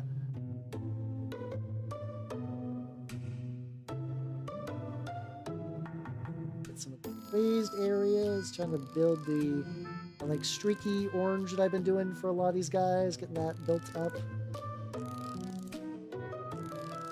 It'd be probably better if I do it more like this. So I'm kind of like using the benefit of like the little small strokes instead of just doing it sideways. Luckily here, he's got them nice big pauldrons, which makes that a lot easier. Back to Faith and Nanners, hell yeah. Nanners is very good. Nanners is very good. And damn, my full Christian name. Yeah, yeah. I had to. You almost left me with no choice. Luckily, it did not come to that. But like, you know, I had to be like that. Okay, but yeah, it's such a cool life. It's super neat. And then you watch me afterwards, which is strange. Oh shit, fuck. Thank you, person who bought Anime Girl Thigh. I don't think I got a name pop up, but also probably better not to dox anyone. But hell yeah, thank you for getting delicious juice. That does taste pretty good. It's a creamsicle flavor, which I do enjoy. I was fearful. I was like, oh god, no. It's Ken Penders is happening. It's real. Now, why don't you guys just be nice and use my subs code? Oh yeah, let's go. Blessed moisture. It's been raining a fuckload where I'm at recently, so I'm beyond that. Like, oh rain, we needed it so, and now it's just like fuck. It's raining so much. Still probably good though. I do live in like a very typically dry area, so it's not like the rain is you know necessary for like crops and grass and whatnot and like the circle of life. But it's like I also people are lunatics here. So, like, rain makes them really bad at driving. Once again, local man says that his state in particular is bad at driving, as opposed to every other state filled with bad drivers. There we go. I managed to avoid actually work. Oh, fuck. Did I get his belt buckled? No, I didn't. I did not. And I also need to, like, refix the leather and stuff like that. Oh, yeah. Let's go. Once again, the Lego urge every now and then. Brave the rain, hand it over. I mean, you're welcome to manually chase down the rain clouds where I'm at. I won't say where I'm at, but you can hunt them down. Just go to the East Coast and like vacuum up all the rain clouds, and you'll generally get there. Also, fuck, hold on. Hunter Blitz, thank you for the follow and welcome to the workshop. Let me put that on top. Sorry, I had Laura Sue Chronicles and Schbongle up there, so it was kind of covered by absolute horseshit. How you doing? I'm currently working on my Chaplain, which is, man, what the fuck was I thinking today? Where I was like, oh yeah, no, this Chaplain, he'll be done in like super quick. He's got black armor and that's it. Forgetting that he's covered in like a million bits and bobs. And then also a jetpack, and also I'm giving mine a cloak because why the fuck not? Yeah, location Burgerland, true. Hey, let's go. That name sounds very familiar.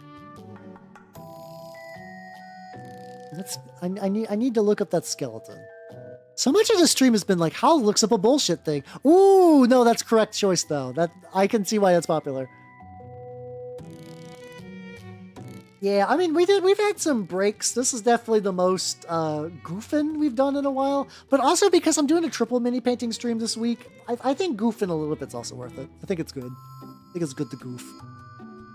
Oh, that's nice. We have stuff in my state. It's not nearly as cool as like rainforest and desert, I guess.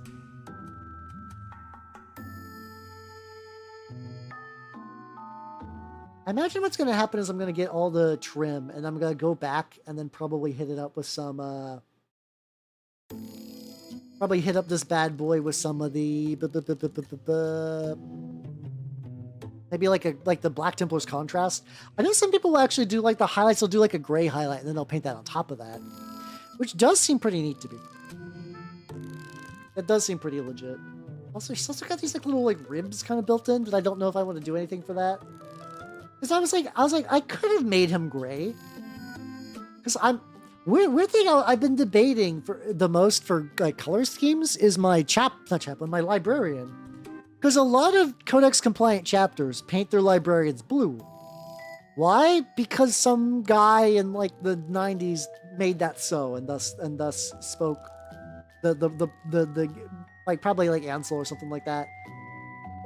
And like, not everybody does, but I'm like, you know, blue could be kind of cool though. I get that. Can maybe get some of that blue gold, like blue orange contrast. Where I paint like the armor blue, and then do like the orange trim. I was like, that could potentially be really sick. That could be potentially really, really, really sick. 2 hours just to visit grandma in that desert heat. Oh no. Just actively drying out grandma. I don't know. It's like, I mean, sometimes the idea of like going to, like, I've actually never been to a desert area. Recently, I think somebody was trying to show me what like a lot of Nevada looked like. And I know it's not true everywhere, but I think it was like a city. Oh shit, I think it was Albuquerque. I think someone, also Bean, have a good time with the Baldur's Gate 3. Hell yeah. Someone was showing me Albuquerque, and it was like, oh, this is like not that bad looking. Like once you go outside the city, it gets a lot drier. And it's possible that they're pumping like billions of gallons of water into that city to make it not look fucking terrible. Oh, you're sticking around. Oh, okay. Hell yeah, let's go. Hey, that's too cool. Hell yeah, that's what I want to hear. Hell yeah.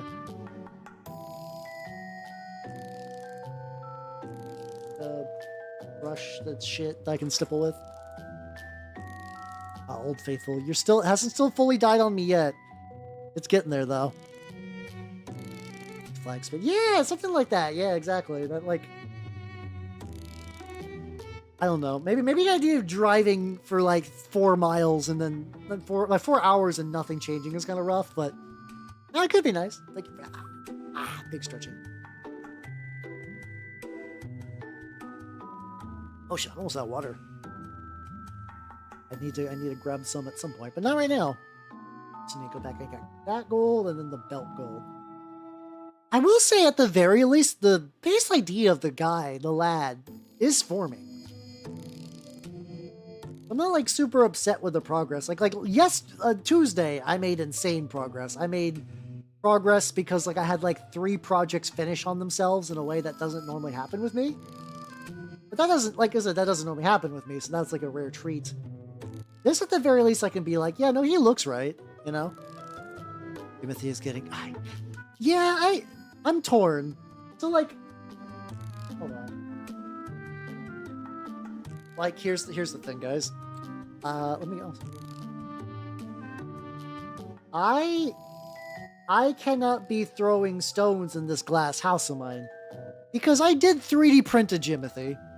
There was one of the... I forget if it's like one of the sculptors for Victus, or like just somebody that they knew that they retweeted on Blue Sky. So like I do got one. Because I had a plan. What were the bits? I got...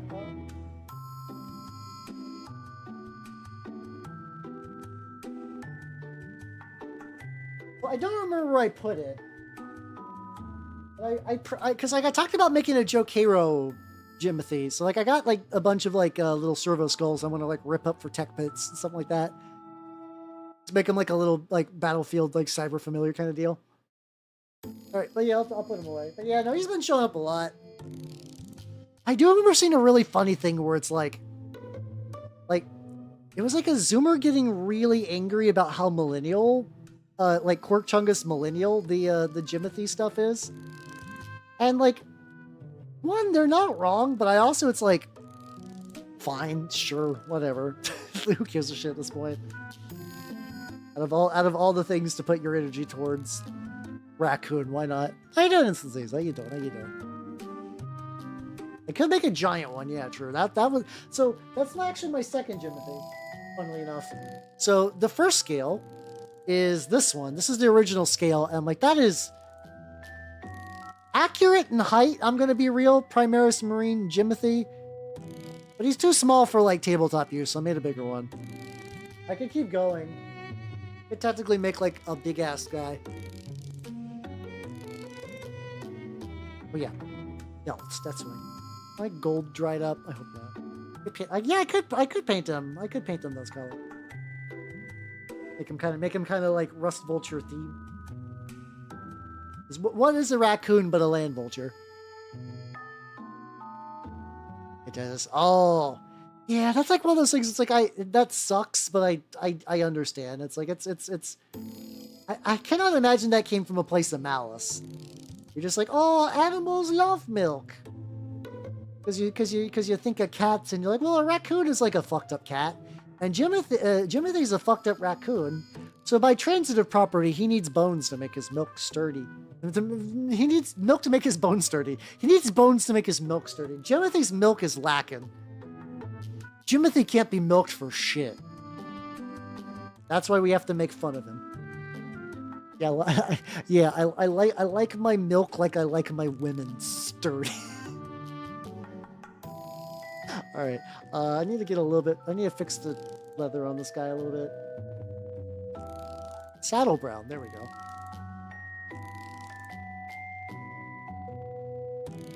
I think I was already using saddle brown. Whatever, it'll be fun. Bones. Yeah. Bones for the blood for the blood god, skulls for the gym throne. I don't know where I'm going with this. Also, need to figure out. So like, normally Marines will have like little flexi carapace, like little like flexi black carapace stuff, but he's already going to be kind of black, so it's like that might be wasted on him. I don't know.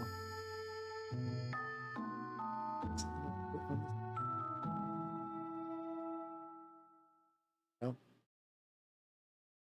Oh yeah, I guess you could make him a teleport like Homer. All right, let me try a thing. Where's my blue? I have a really dark ass motherfucking blue that I used recently, and I need to find out where I put it.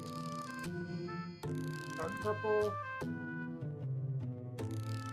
I could do that. So like recently I got keyed onto the recipe of AK matte varnish and then ultra matte varnish and then contrast medium 50% of each to make like a nice little paint on sort of like matte finish that you can apply to stuff.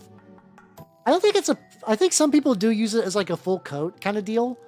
I would love it for just like specific parts. Basically kind of like just like a matte paint on kind of deal. Which sounds cool. It's kind of funny. It's like I can order the AK matte varnish I need to order online for sure. I forget that like if you want to order like a random like one-off bottle of paint, surprisingly expensive. It's surprisingly expensive to get a one little tiny bottle of paint shipped.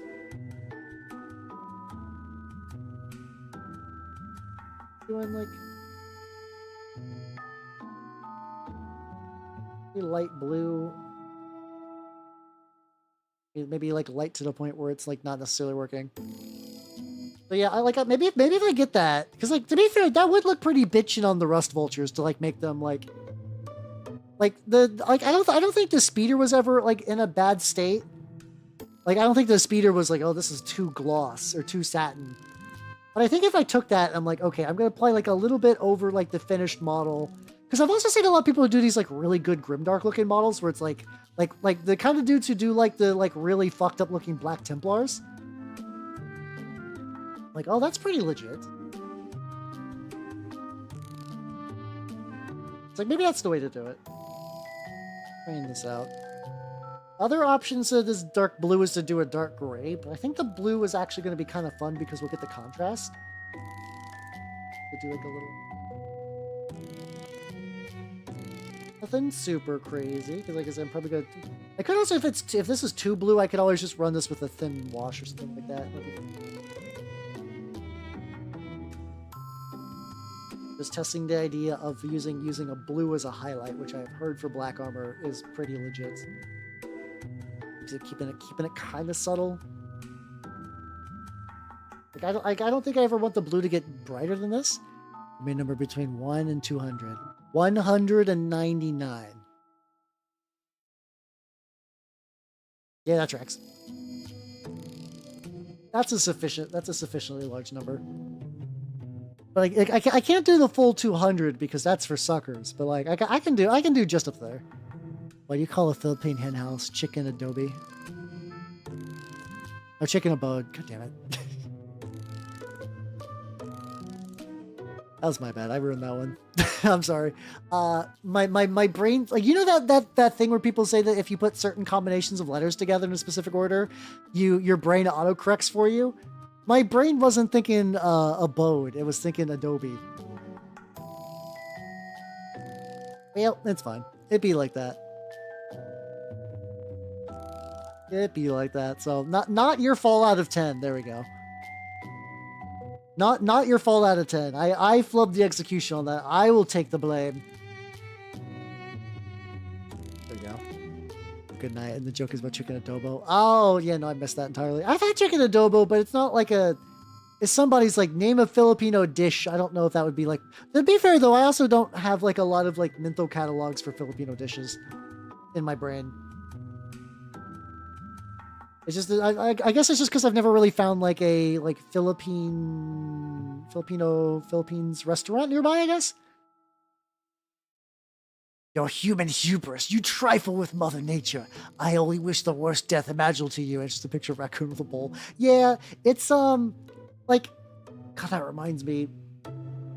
It's far enough in the past that, like, if I say the phrase, listen here, cum slut, most people could be like, what the fuck are you talking about? And if you understand that, you don't forget to take your medicine tonight.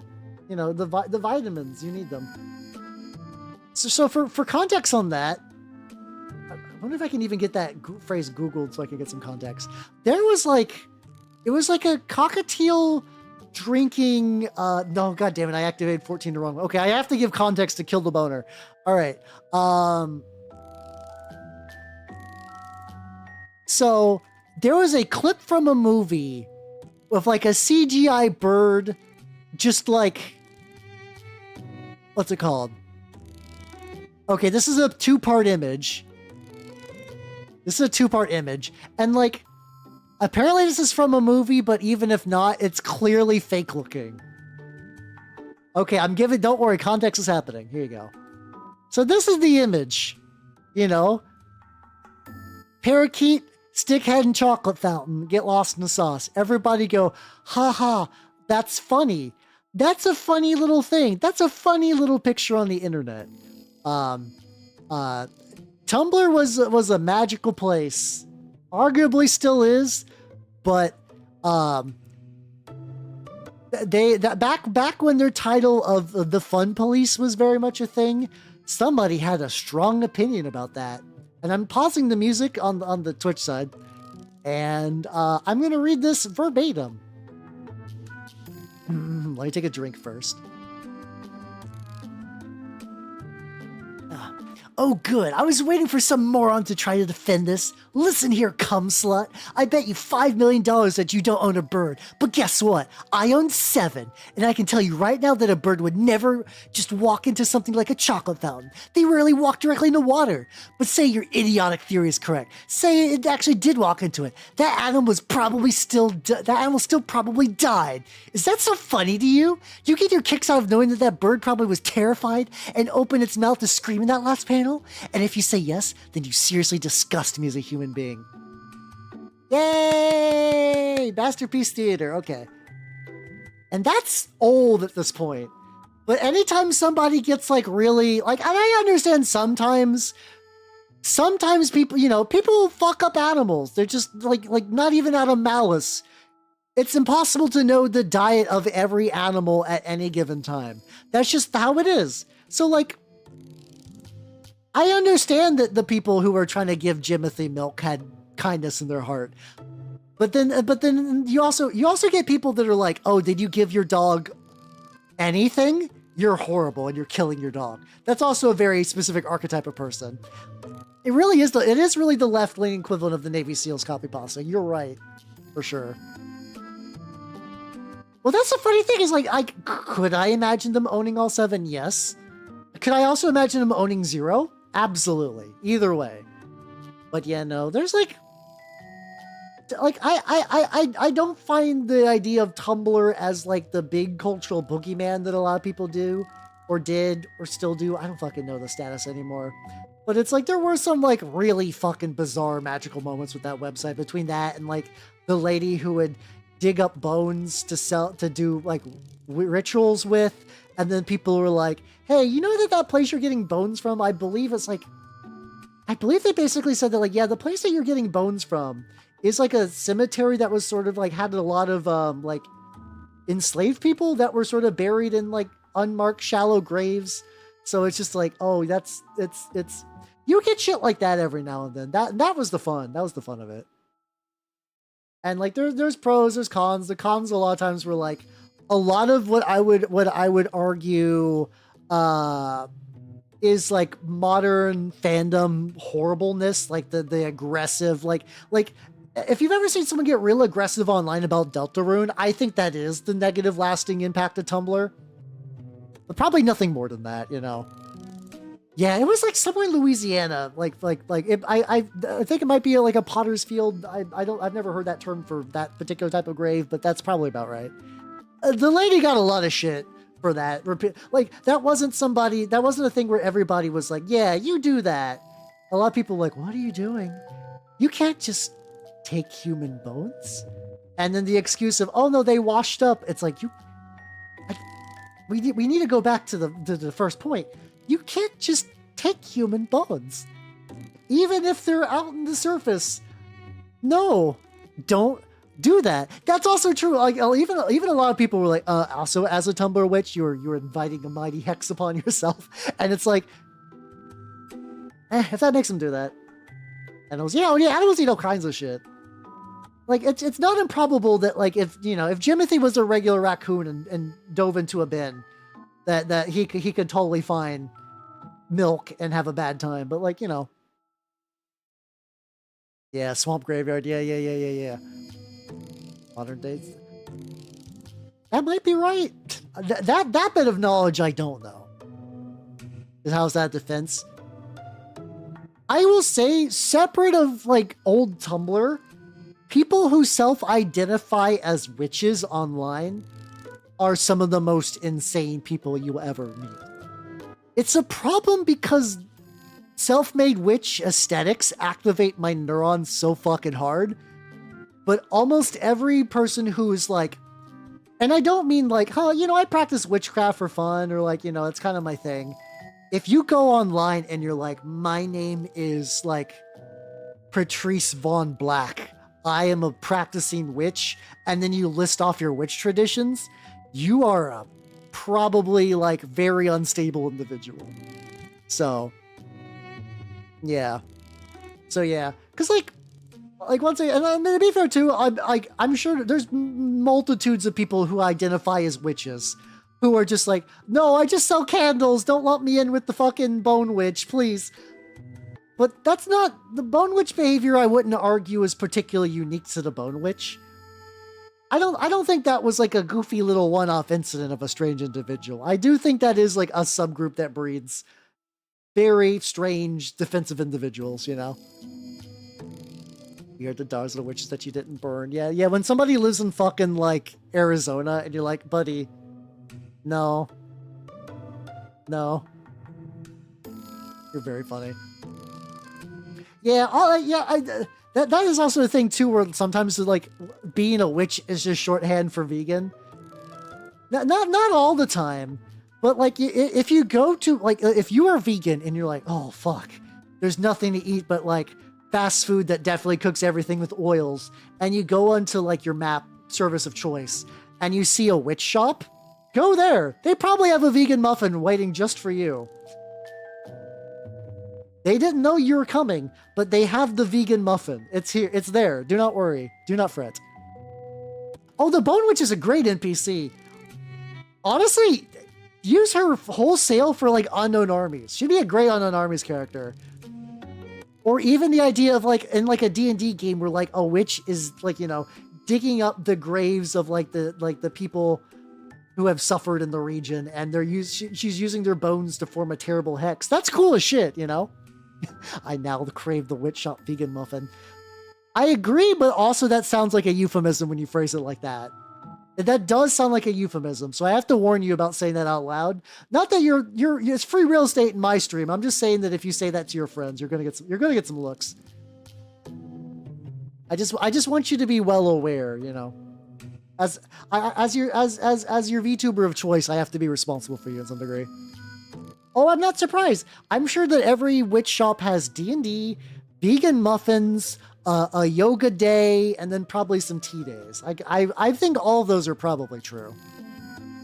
All those are probably true. I would believe that. Online. The thing is, like, see, I wish. Unfortunately, a lot of online witch hunters are just racist, and that's not fun. Because, like, I'll say, you know, I'll give the crazy online witches. They're entertaining. I don't think you could do it as much anymore. I think they cracked down on some shit, but you used to be able to go to Etsy and buy spells. And, like, that is, like, infinite time to check on to gaze into the abyss. It's like, ooh, baby. Ooh, baby. At one point, you could distinctly go to Etsy and buy Juggalo witch hexes. I think you still can, but they're really trying to clamp down on that after they try to be like, you know, Etsy is Etsy, but Etsy is a different beast. It used to be like, you know, now it's a proper e-commerce site. That's why you get like people like weird dropshipping Temu bullshit. But Etsy also is, used to be a lot more insane because, you know, you would get like weirdo craftspeople. I must iterate that I bought human teeth off of Etsy, and it wasn't even that long ago. Sometimes you could do whatever. You used to be able to do more of whatever, which is just kind of fun. It's on there. Well, oh, 100%, yeah. No, oh yeah. Well, that's also the really weird thing too, is because if you go back to Salem witch trials, the people who burned were Christians. For the most part, because like the pro strat, here's some pro time traveler strats. If you ever find yourself in Salem due to like, I don't know, like a cursed lamp or something like that, here's what you do. Come out as a witch. People will be like, you're a witch. You'd be like, I was a witch. I was beguiled by her. And then you point to like local old woman in town. And they're like, oh my God, this person was beguiled into being a witch. All right, we'll put you on trial and everything. Stay in jail for a bit. And then everybody who was like, I'm a 70-year-old ugly woman. I can't be a witch. I love Jesus. And they're like, put her on the fucking pyre. That's what happened during Salem. That's really what happened during Salem. It was that or somebody be like, accuse witchcraft of like their neighbor that they didn't like. A lot of grievances were aired. It is an elite strat, legitimately. So like, it's not something I'll hold like a grudge for everyone, but the idea of like the witches you didn't burn in Salem is just kind of a funny bit because it's like, you could very well be descended from the witches that didn't burn because they just went on just to go back to being like other people. Or Christians even. They're like, whoa, fuck. That was really fucked up that my neighbor made me a witch, but I love Jesus and everything's cool. Yeah. Gran didn't play along with our hysteria. Gran needs to go for a swim, if you know what I mean. You do get tortured. Oh, not everyone got tortured a lot. Also, just immediately look at your other one where it's like Portland King makes me like. I just read both those at the same time. She asked me to keep them. Nah, I'll get my teeth free range. If need be. It also mix a little bit of light gray in this too, just little highlight bits. But I do like the blue. I think the blue is like a not bad. The tricky thing too is like my varnish is really satin, and it does sometimes reflect light directly into my eyes. So like I don't notice sometimes some like jank until I like pull it off. Oh yeah, no, a lot of people thought it was stupid, and a lot of times those were the ones that got fucking burned because they're like, no, like, buddy, you saw me, you see me at the church. Like, no, I'm not a witch. What are you talking about? That's weird. Why would you say that? Like, burn them. Oh, fuck. Here's a good question. If I was to like. This would be a little rearrange teeth so the sidewalk. No, just take them directly from someone's mouth. Just be like, a yoink. There we go. Include this on. Include the power pack on. I will cover some shit, so that's less I have to do necessarily. Do like a little, nothing too crazy, just like a little snip.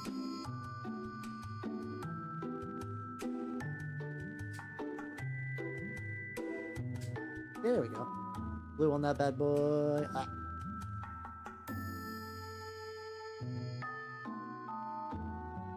Or as if I told people I don't know what Tiger Eye does, but you know it has asbestos. Yes, just give him a little smile. Did I get you preside? No, yeah, no. That's the both are appropriate. How stream chat discussion. Hold on, is my glue jammed? Come on, buddy. Oh no. Oh, this one might be expired. I got some more glue. Let me put an ad break on. Guys, fresh bottle of glue, baby. It doesn't get better than that. Oh, chocolates.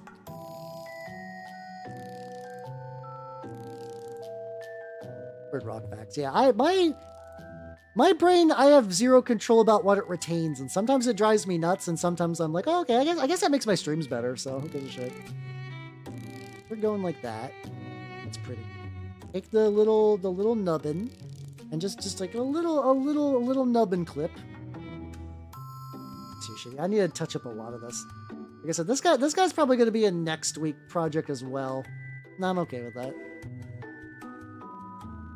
Back it a lightly rib on it. I mean that's fine. It's faux leather. I mean that's legit. That's what it's for. Nothing too crazy. So 14. Have yourself a good night and take it easy, yo. There's definitely a lot of stuff that's still rough, but like this is early enough. It's not a big deal.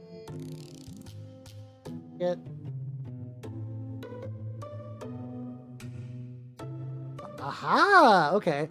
I was a little worried about how that cape was going to fit in. Ooh, baby, let's go. Look at this fuck. Hell yeah, okay. So for extra context, I'm not gluing them on yet.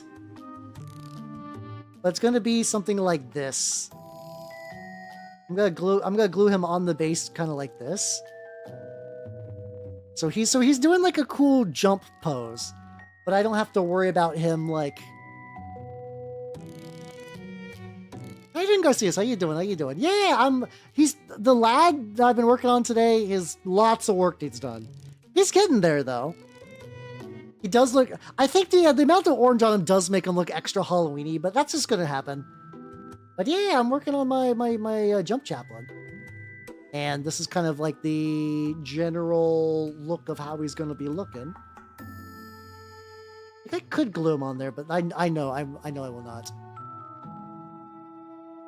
Well, that's the thing. Inherent thing too is like, can vegan be healthy? Yeah. Can you eat nothing but potato chips all day and be vegan? Also, yeah. So it's just that kind of inherent goofiness. I think I'm gonna let him dry. And with that, I think it's time to wrap up for tonight. So all right. Thank you, nerds, for coming. I had a lot of fun. Spoilers. I'm painting again, motherfucker.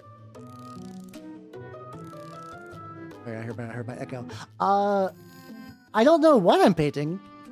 I do have rats I need to finish, so that could be very well the thing. I was gonna paint the Sentinel, and I got the Sentinel done early, so I'm actually like in a pretty good state on that project. So I might work on some rats. I don't know. And then next week I'll probably mix it up a bit more because I have been doing a lot of painting, which I enjoy. Don't get me wrong, but like, you know. Maybe I'll do so. I will not triple paint next week. Probably not. But with that, I am going to cut the YouTube people off. So bye, YouTube people. Bye bye. And ooh.